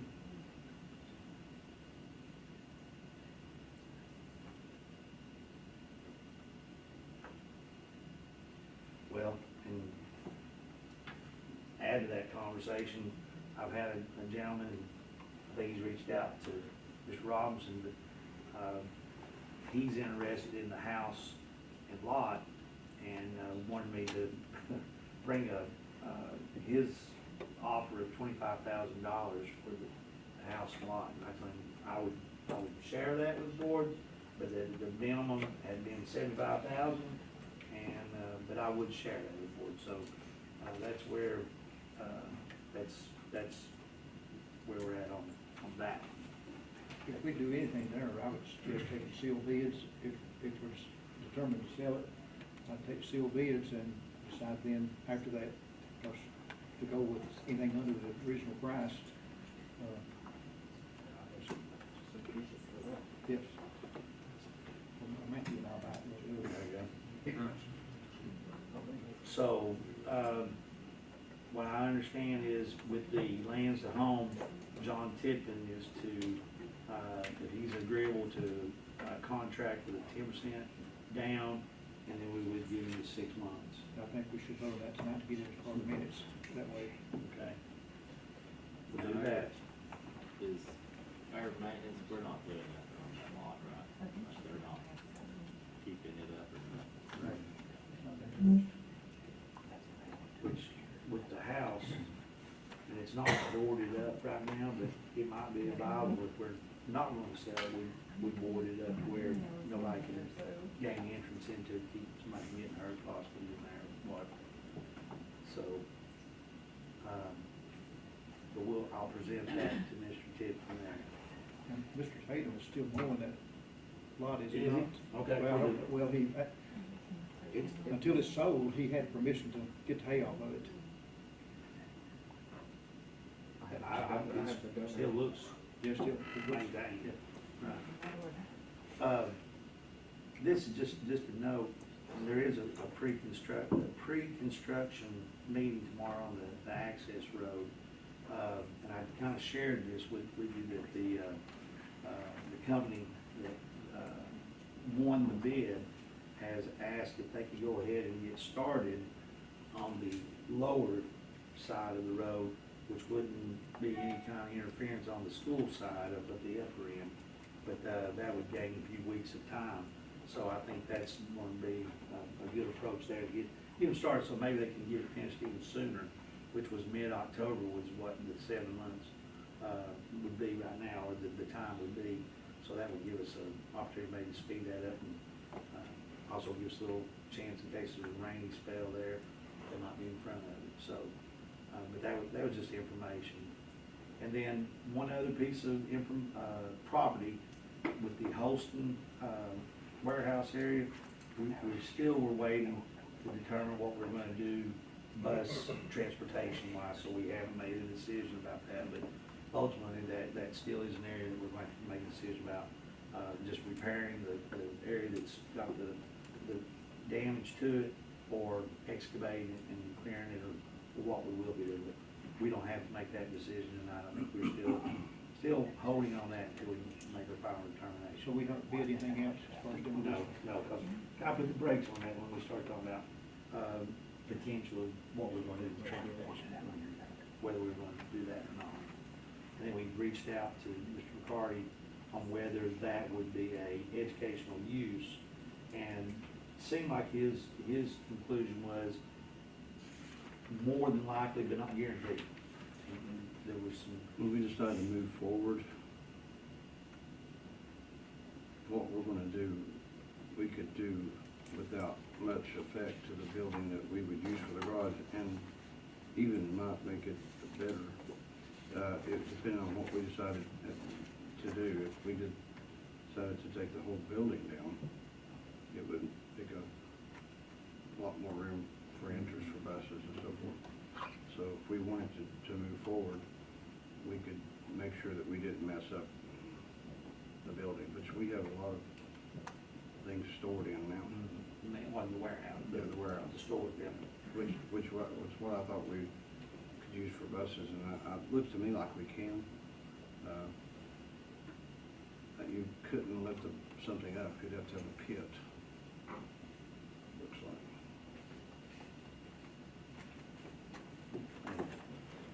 Next on our agenda, we had made a proposal to get a bid for contracting our grounds mowing contract out to do it as a subcontract offer. And we did that. We had two bidders that came in on that. A copy here, Mr. Hubbard's prepared. Right, sorry. But, Charlie, do you wanna discuss those bids? Yeah, I can. When this came up a few months ago, we went through the process of naming schools and things like that. We at first placed Emmett and Murray Hughes as an alternate. They were a little bit far out. We knew that probably whoever would place the bid would probably be a distance, and that we could probably assure back within my department.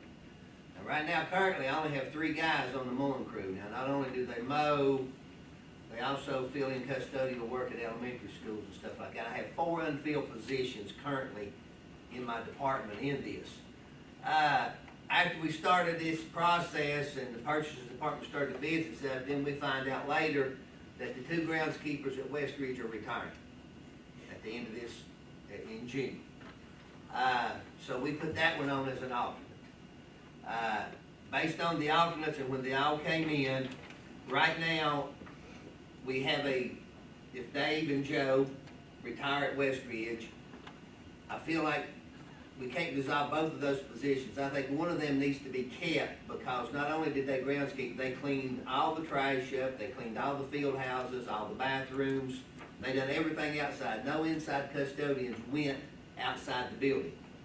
So I feel like we probably need to save one position there so that they can still maintain all the exterior buildings and stuff like that. So there's one position there that we could save.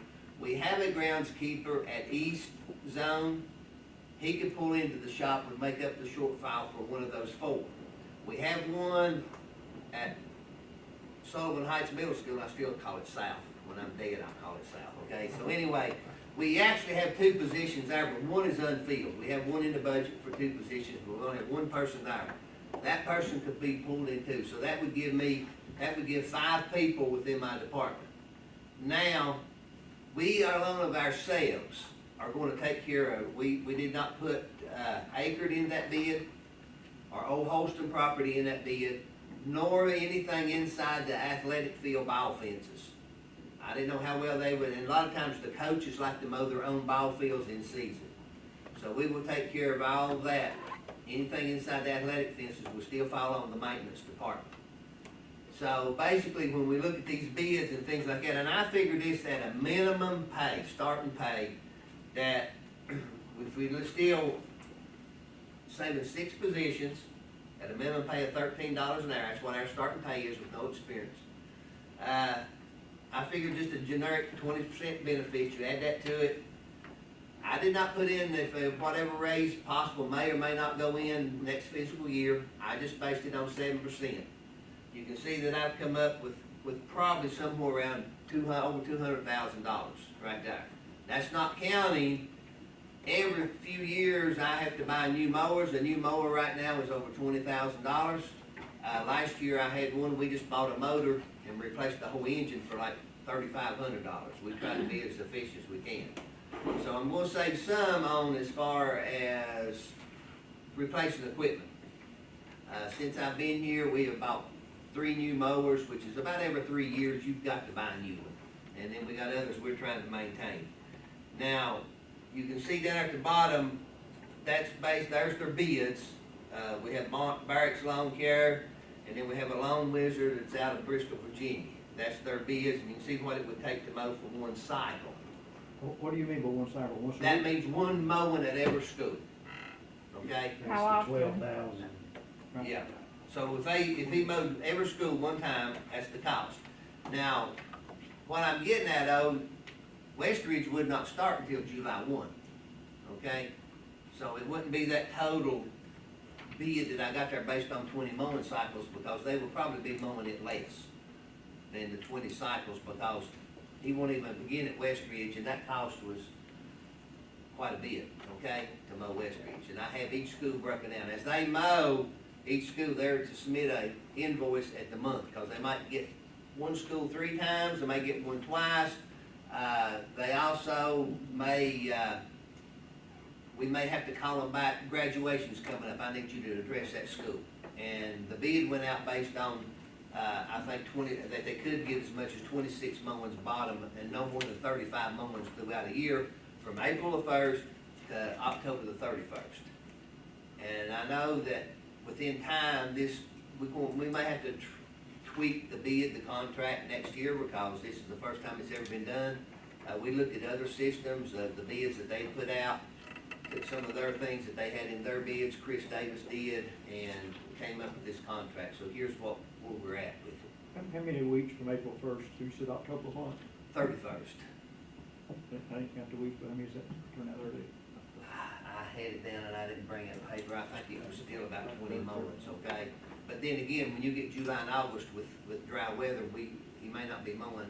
And we placed it for an every 8-day turnaround, okay? Every 8 days is what we put it in if they could plan on mowing a piece of property. Every 8 days, we'd like to have that property remowed. Within my department, we try to do a 10-day rotation. And, you know, you get a rainy day, then that pushes everything up to one thing.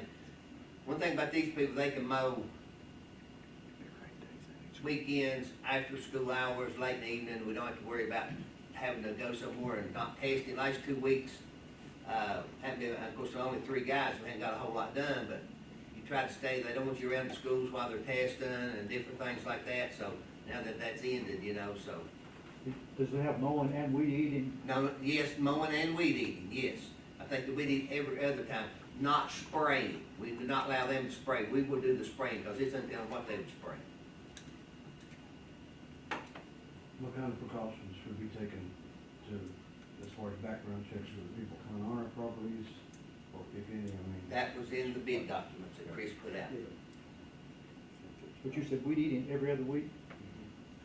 Yes.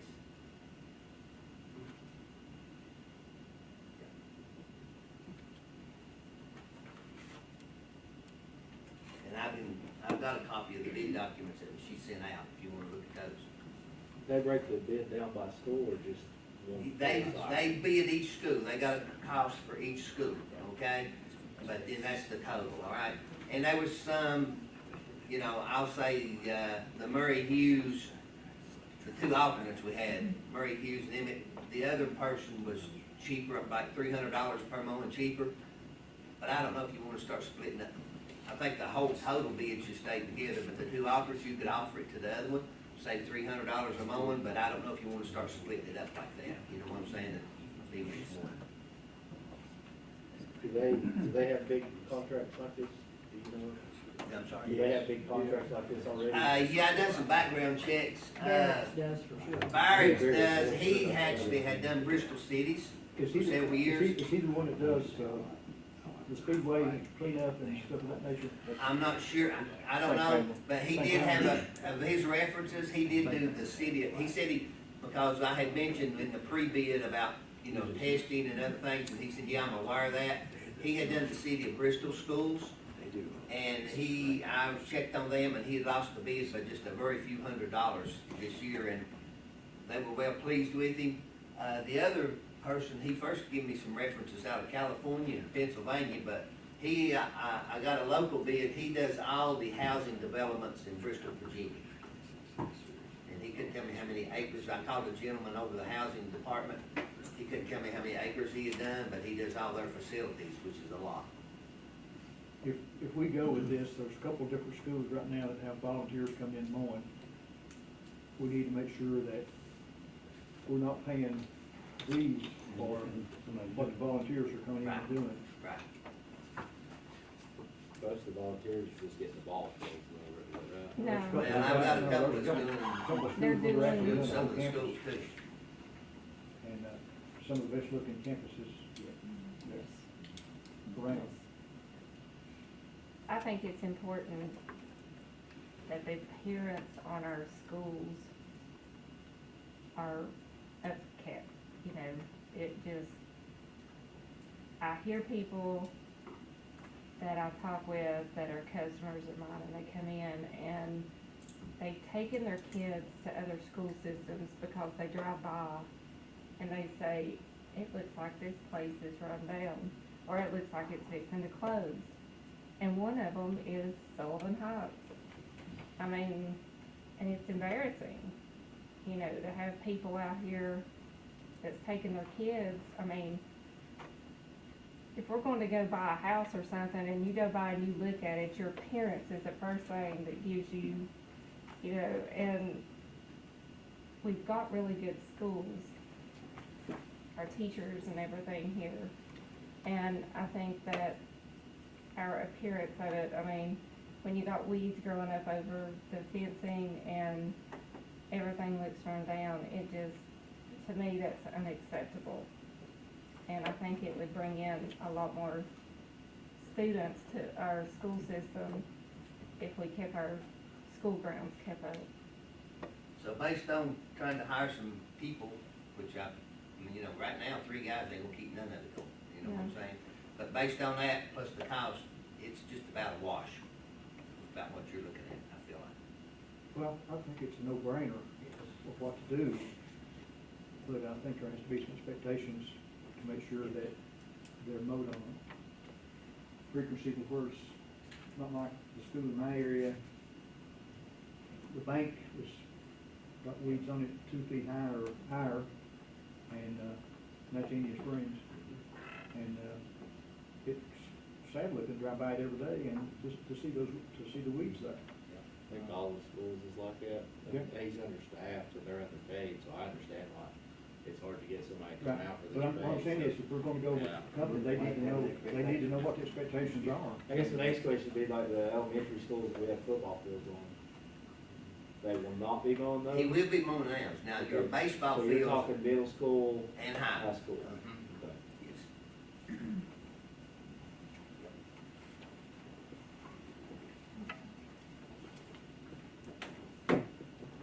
So Lawn Wizard is the lowest bid.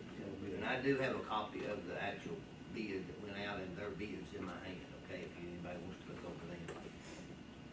I'd just like to say, for Barrett's lawn care, Ms. Buckles and I remember when he started his business with Pushmore, as a student at East High School, and has parlayed that into a very self-sustaining business.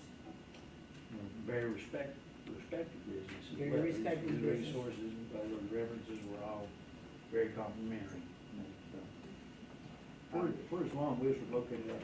Bristol, Virginia, based on, I thought at first, he gave a Virginia number, and I was first under the impression it's like out of Gate City, but it So says you wanna give Bristol, our tax Virginia, money to on the Virginia side of Bristol.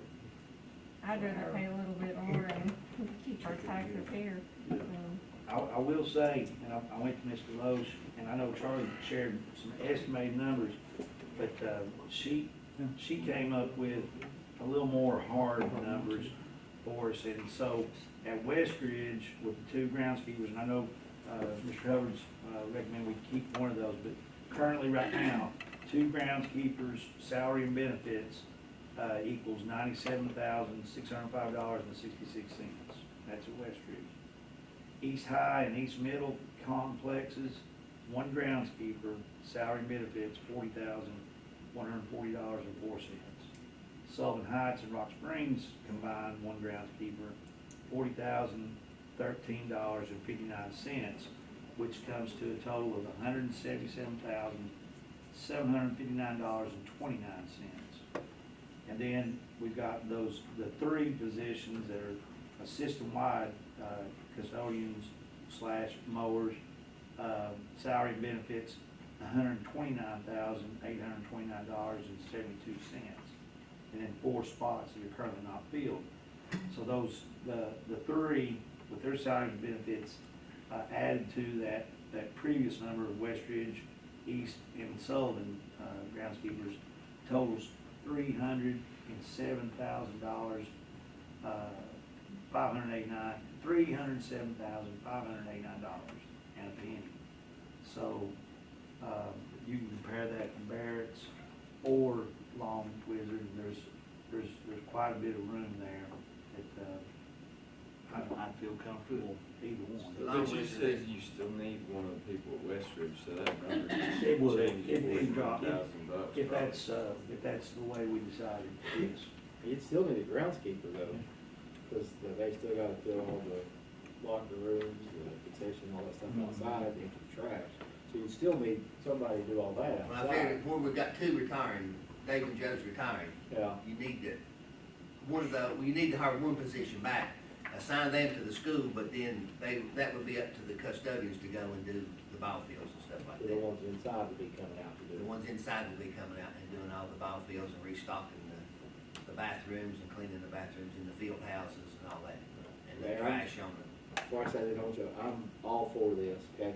But I don't wanna put more on our custodians when we know they're not fully staffed either, correct? I'm 2 down right now. Okay, so how are they still gonna be able to get outside and do the stuff that we need out at these ball fields and empty the trash and everything else? It's the same as she said, when you come up to one and the grass is high, well, the same thing as you come to a sporting event, you go in the bathroom and there's no toilet paper and no paper towels. That's why And we again, got- it don't fall back on our custodians or our groundskeeper, there's not enough of them. that's why we Hopefully, got- if this pay raise goes through, then That's why we got to increase the pay, to get those positions filled.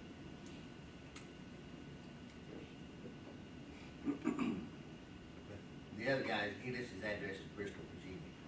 Do you check references on Both of them. Wizard? I did.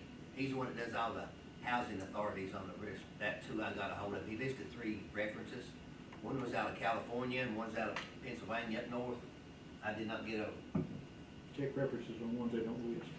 and then, I did get a hold of one and he said they did all the housing authorities on the Virginia side of Bristol. And there's a company out of Pennsylvania and a company out of Oceanside, California. I don't know if that's, I don't know why, but I would say that's property management companies that he's mowing for more local. I guess I'm asking, are the expectations of places like that as high as what our expectations are as far as how well they're doing it? That's why I would check some others and see, does he have any local customers, I mean, individuals or? all he listed was that one, and it was the housing authority. I've got several on Barrett, locally, Glenwood Cemetery. Don't know that he still got that contract. He does not have Bristol City. No complaints from the cemetery. yeah, no complaints there. I don't guess, but I did check, one that he did check was with Bristol, Tennessee City Schools. And he'd had that bid for a couple of years and in past, but said it was just a few $100s. He lost that bid this year, you know what I'm saying? And they was very complimentary of him and his work that he done. And he said, you know, are both great, is what I got out of To Tennessee City Schools. Paul's point, that he made, even 15% on what our maintenance people makes, you're not gonna hire people. I mean, I looked at that chart and I've worked at 20%, it's still, I mean, it gets closer, but a little bit better than $25 an hour on a 30-year person. And so we gotta take a really hard look at that department if we want to. I don't know how Charlie's done it. I mean, I don't know how he's kept who he has and done what he's done. Well, it also comes down to when people want to move here, they look at our schools. They go in and they see our school grounds looking like crap, and guess what? They're gonna move somewhere else. And, you know, that is their first appearance on what they're seeing. You know, they don't even look at our teachers, knowing that we have the best teachers around right here. What I hear you saying there is we don't get the opportunity Yeah, to show what we Yeah. have, because that first impression yeah, is that first maybe. impression, they keep it going, and we don't get to let them see what our teachers can do, you know?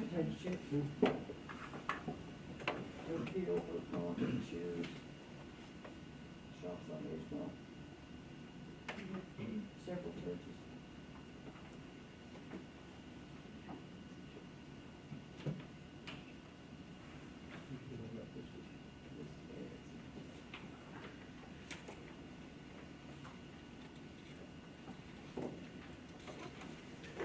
Greenwood Cemetery, Oak Hill Cemetery, I assume that's Oak Hill and Kingsport, right? So I'm still trying to understand what this would cover though, because there's a whole lot of, we're not mowing this, we're not, I think we need a little more clarity there. The way the bid went out was outside of the fence for the athletic fields at the middle schools and high schools. Okay. That was gonna be the contracting service plus the grounds. And there was a map of each school with it kind of marked out of what they would be mowing. Well, what would that leave? Because it sounded like there's still other things that maintenance would have to mow. Acre Service Center. Acre? Holston. And Holston, the old Holston building. And then any field inside, which the football or baseball coach would hope they would take. That's I don't disagree, it's a good idea. But that's why I was asking, because it doesn't really necessarily eliminate the maintenance cost of all the mowers. I mean, I just don't want to. One solution that some systems I've used is for the athletic facilities is to pay a supplement to a coach Right. for the whole year to do the mowing for that, and that's worked great.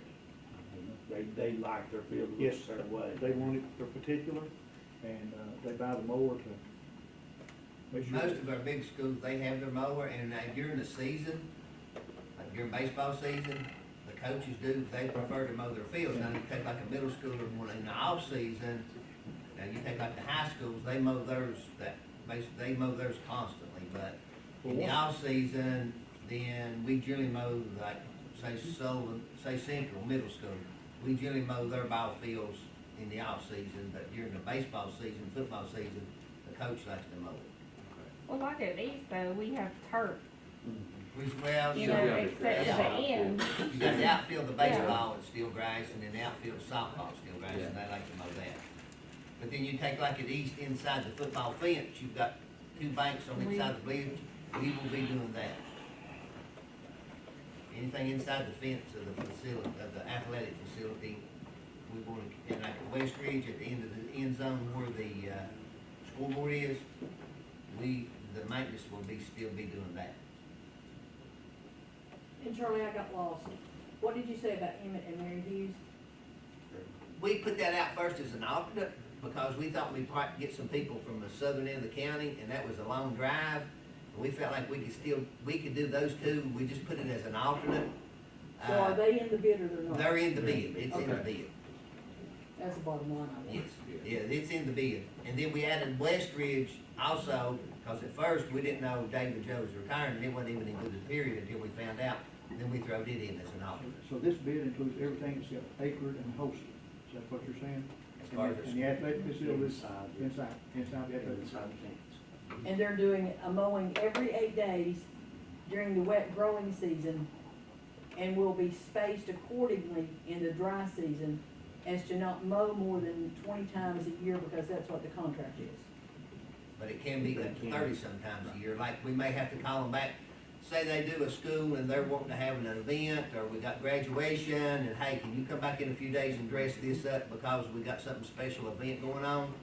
Then that may throw it another thing, because I think it's in that bid that it can be up to no more than 35 times, I think, if we look at it closely from what the purchasing sent out. But it has a cost figure for each, for example, at West Ridge, if you want to mow it twice. Right. Yeah, there's a cost, and they'll invoice monthly.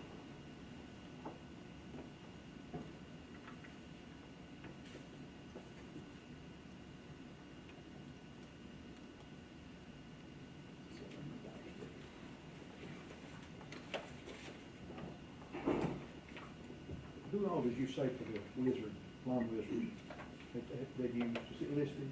It lists the 3 references there, and I tried all 3 of them, but I only got a hold of the one on the Virginia side of Bristol.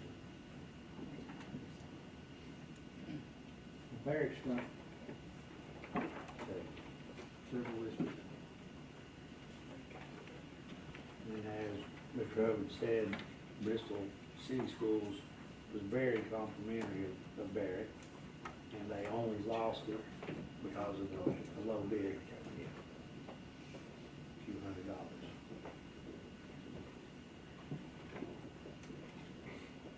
But I believe, And I don't know who the other company is that got the bid. I didn't ask him, he didn't say, but Well, it says for litter collection services too, Yeah, they in do. the description of the bid. yes, I think that's more along the lines of so Right. they don't mow over it and shoot out styrofoam cup everywhere.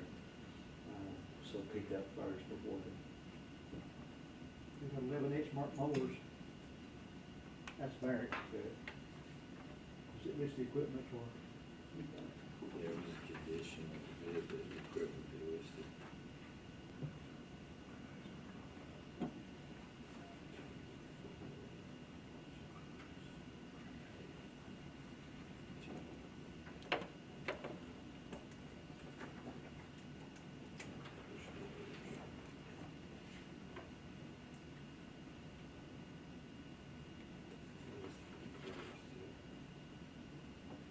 Okay.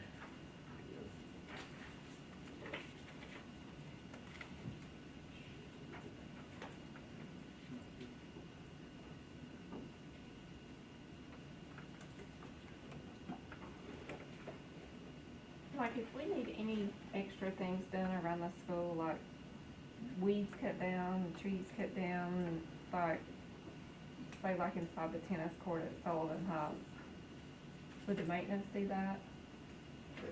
If it's a general, like a one-time thing or something, a tree or Like to something. clean out all of those trees and weeds around the tennis courts at Sullivan Heights. Cause if we're going in and we're resurfacing that, it's just gonna look like that again in a year or two if we don't get all that cleaned out. Does maintenance do that, or would they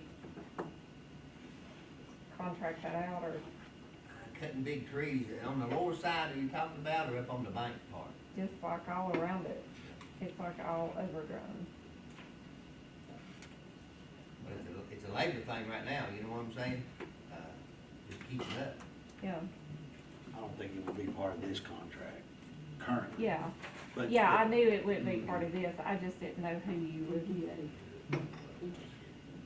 Principal and PTA. So 2 things, I think we probably need to make a recommendation to vote because of the time of year that we're in. We need somebody to really be picking it up, a lot of end of year events on the schools. But then we need to make a decision, do you go with the low bid or do we go with the bid that we got a better knowledge of? And I would recommend we go with Barrett. I would agree. I mean, No. I know what, what it looks like where they've done work. I didn't realize they'd done them, but Make a recommendation tonight. it is. I'll make that. We've got one more item on our work session agenda, and Dr. Palmer, I don't want to pigeonhole you. Debbie's next, so. Oh, well, now, with the gear up, Yes. okay. That's on our regular agenda, but we're at 6:15. How much time do you need? I don't need very long. Okay, all right. Ms. Madge, you want to? But can you do it justice and set out of time? or- So that's why I gave you a 3-ring binder, because I knew I could probably talk all night and not get it all to you, so I thought I'll put it in black and white, There's nothing wrong so. with doing the presentation at the board meeting, in my Yeah, opinion. Well, except, my little girl has a concert tonight, at Sullivan. In that case, family comes first. I was hoping to see it. Could we put Ms. Madge on the screen downstairs and let her do her presentation? Eric, we could do that, couldn't we? Debbie, you all right with that, Ms. Madge? Absolutely. All right, and I think that's probably just for the sake of our presentation, that you have this last 15 minutes. All right. You do have everyone received a binder that,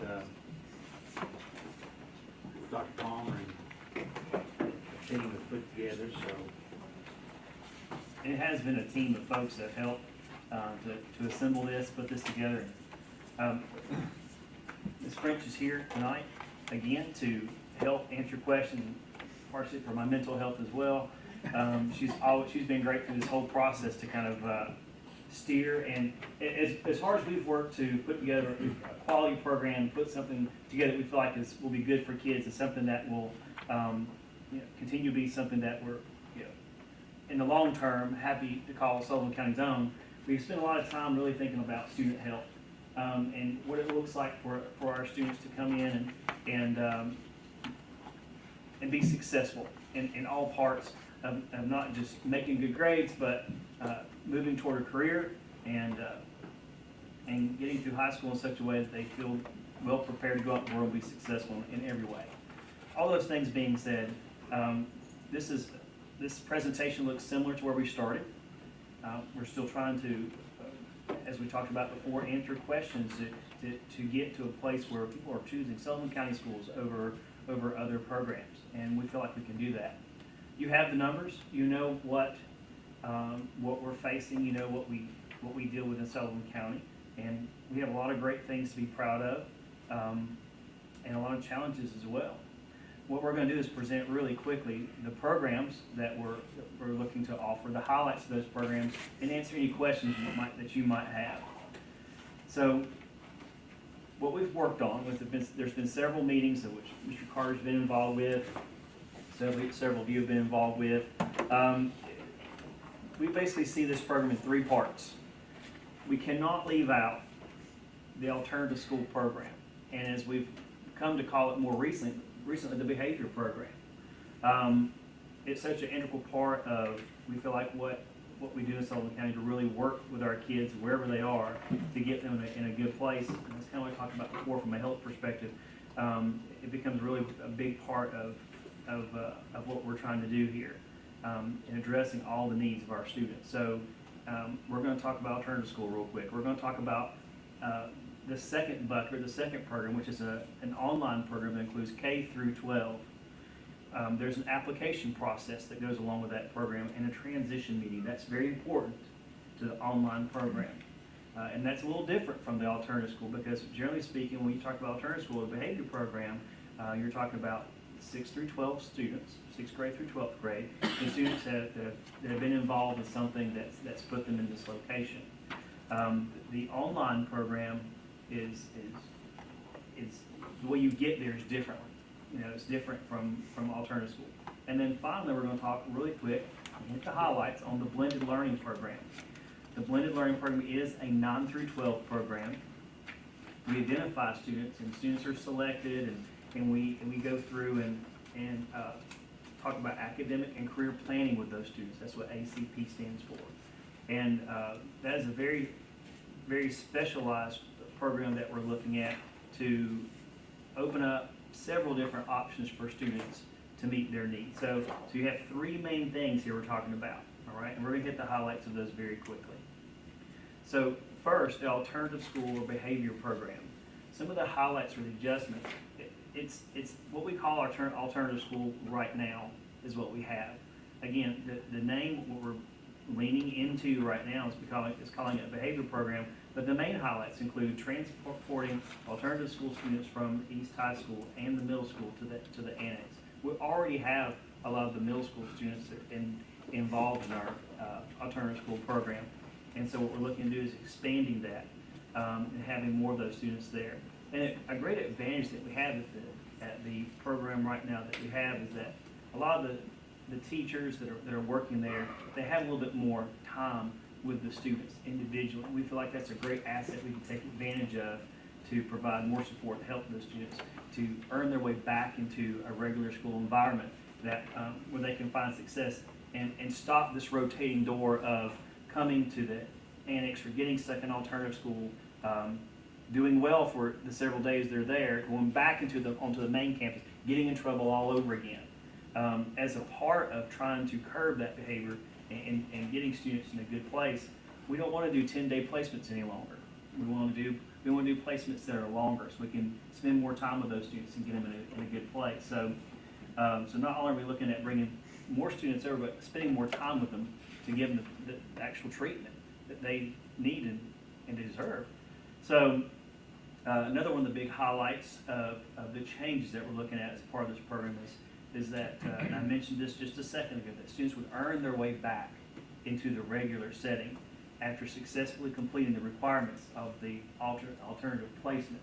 So what does that look like? Typically, if you're not in a 10-day placement, you're a 45-day placement or higher, okay?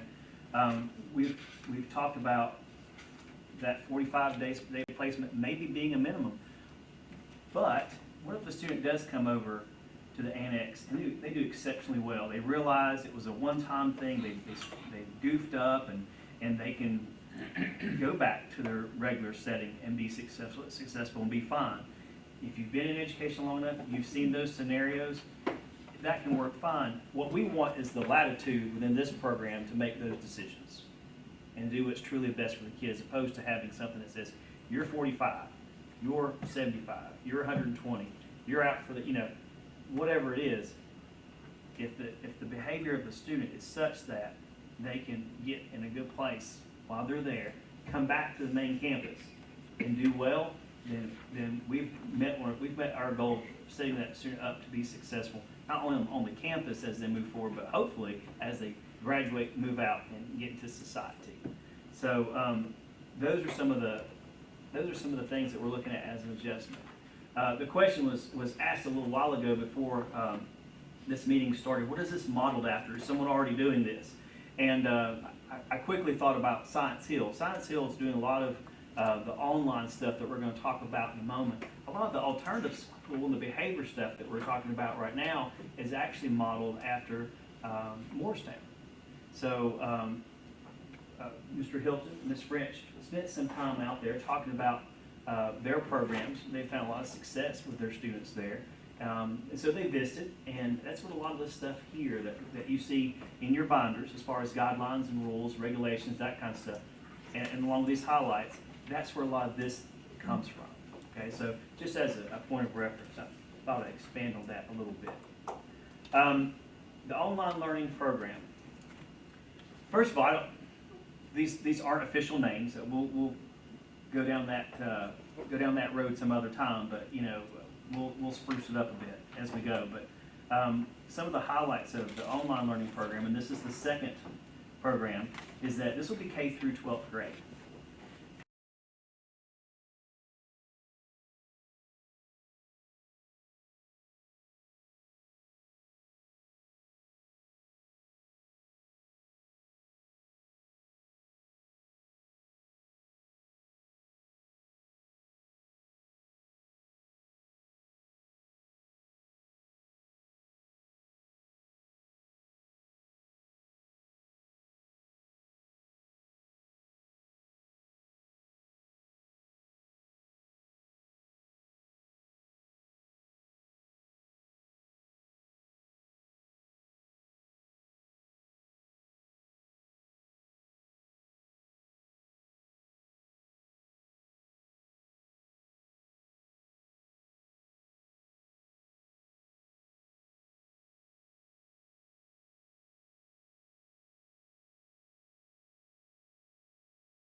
outside of Sullivan County. That's one thing we talked about. Not yet. But we really feel pretty strongly now, I feel like as a group, that the students remain with their zone school. As you know, as students, you know, that we're not trying to say, we're not trying to put them all in one bucket, we're not trying to put them all in, but they stay with their own school. Now that becomes important when we talk about the next program. It may not seem to make a lot of sense yet, but when we talk about blended, you'll see why that's important, okay? So these programs really do sort of work together, and they're bridged as you go through. And so we'll talk about the highlights of the blended program now, and you'll see why that comes into play. So first of all, the blended program is primarily for 9 through 12. And we're really gonna spend a lot more time in this blended program sitting down. Students will sit down with Ms. French along with the parents. Again, a transition meeting is required. And really work on the student's individual schedule, because this is the point where you really open up everything we have to pull from in Sullivan County to get a student where they need to be. And where does a student need to be? It really depends on what their career aspirations are and where they plan to end up, you know. So with that being said, we expect to use in-person learning. We expect to use CTE courses that are in our buildings, online learning, learning labs in our school, which we have those, and we can utilize those as well. Work-based learning, dual enrollment on and off-campus, AP classes, and yes, even we'll have students that are in the DOC program that are also doing some of these things. So that's where you pull everything in. Now, when you pull everything in, that's why it's important to have students kind of remain in their zone, because they will, a lot of them, transition from being online students to blended learning. We feel confident, 100% sure this is going to happen, and the reason why is pretty simple. You're going to have a lot of students who are kindergarten through grade school coming along, they're doing fine, and parents can help and support their students until they get to algebra, until they get to algebra 2, until they get to anatomy and physiology, until they get to, the list goes on. And then that little bit of support, that little bit of help that the parents could give is shot at that point. And so a lot of parents are going to choose, oh boy, it's time for my kid to come do a lab in chemistry now, because I can't really duplicate that so well at home, you know? And so when those things happen, and we want to have something set up, to be able to bring those students in, provide that solid foundation for those experiences that students need to have that really aid in their learning. And so that's why this part of the program is important. That's why the zoning is important. We also feel like having something like this puts ourselves in a position to really draw in several students. A lot of the students who, for example, are homeschooled right now, they haven't had those shared student experiences where at a football game where they're cheering on the same team. They haven't had those shared experiences of sitting down at lunch, talking about their days, and a lot of the social aspects and that sort of stuff. They've missed out on a lot of those things. And so having a zone where if a student knows they're going to come do a CTE course, they're going to be doing it at East or at Westridge or that sort of thing, provides that opportunity for that student to get engaged and involved with student peers and different things we think are going to be very, very important. Very, very important to the student and for growing this program. So those are some of the main things. The individualized academic career plan is something you're going to hear a lot about, because that is that process of sitting down with the students and really mapping out what that student will be involved with that's going to help them reach their goals. And as a part of that meeting that you have with the parents, along with the student, that will be one of the major things that we keep bringing up over and over again. What is your goal? What do you want to do? Where do you want to end up? When you graduate from high school, where do you see yourself working, having a job, raising a family, et cetera, et cetera? And those are the types of things that we're going to talk about to make sure we place them in the right courses, the right classes, and setting up the right people to be successful. So as a part of that, you have to have very flexible scheduling. That will be important to the families and to the students. So those are some of the main things. I am out of time. Now, with that being said, you have mostly everything. I will show you this real quick. We do have a website kind of set up already. The application, you already have it. You've seen that. Any question you might have, feel free to send me an email. Let me know. I'll be happy to answer anything you might have. Thank you all very much. Can you get us some cost information on Pearson? Yes, I'll be glad to do that. I was not prepared for that today, but I will do that. Draw the graphic there if y'all want it.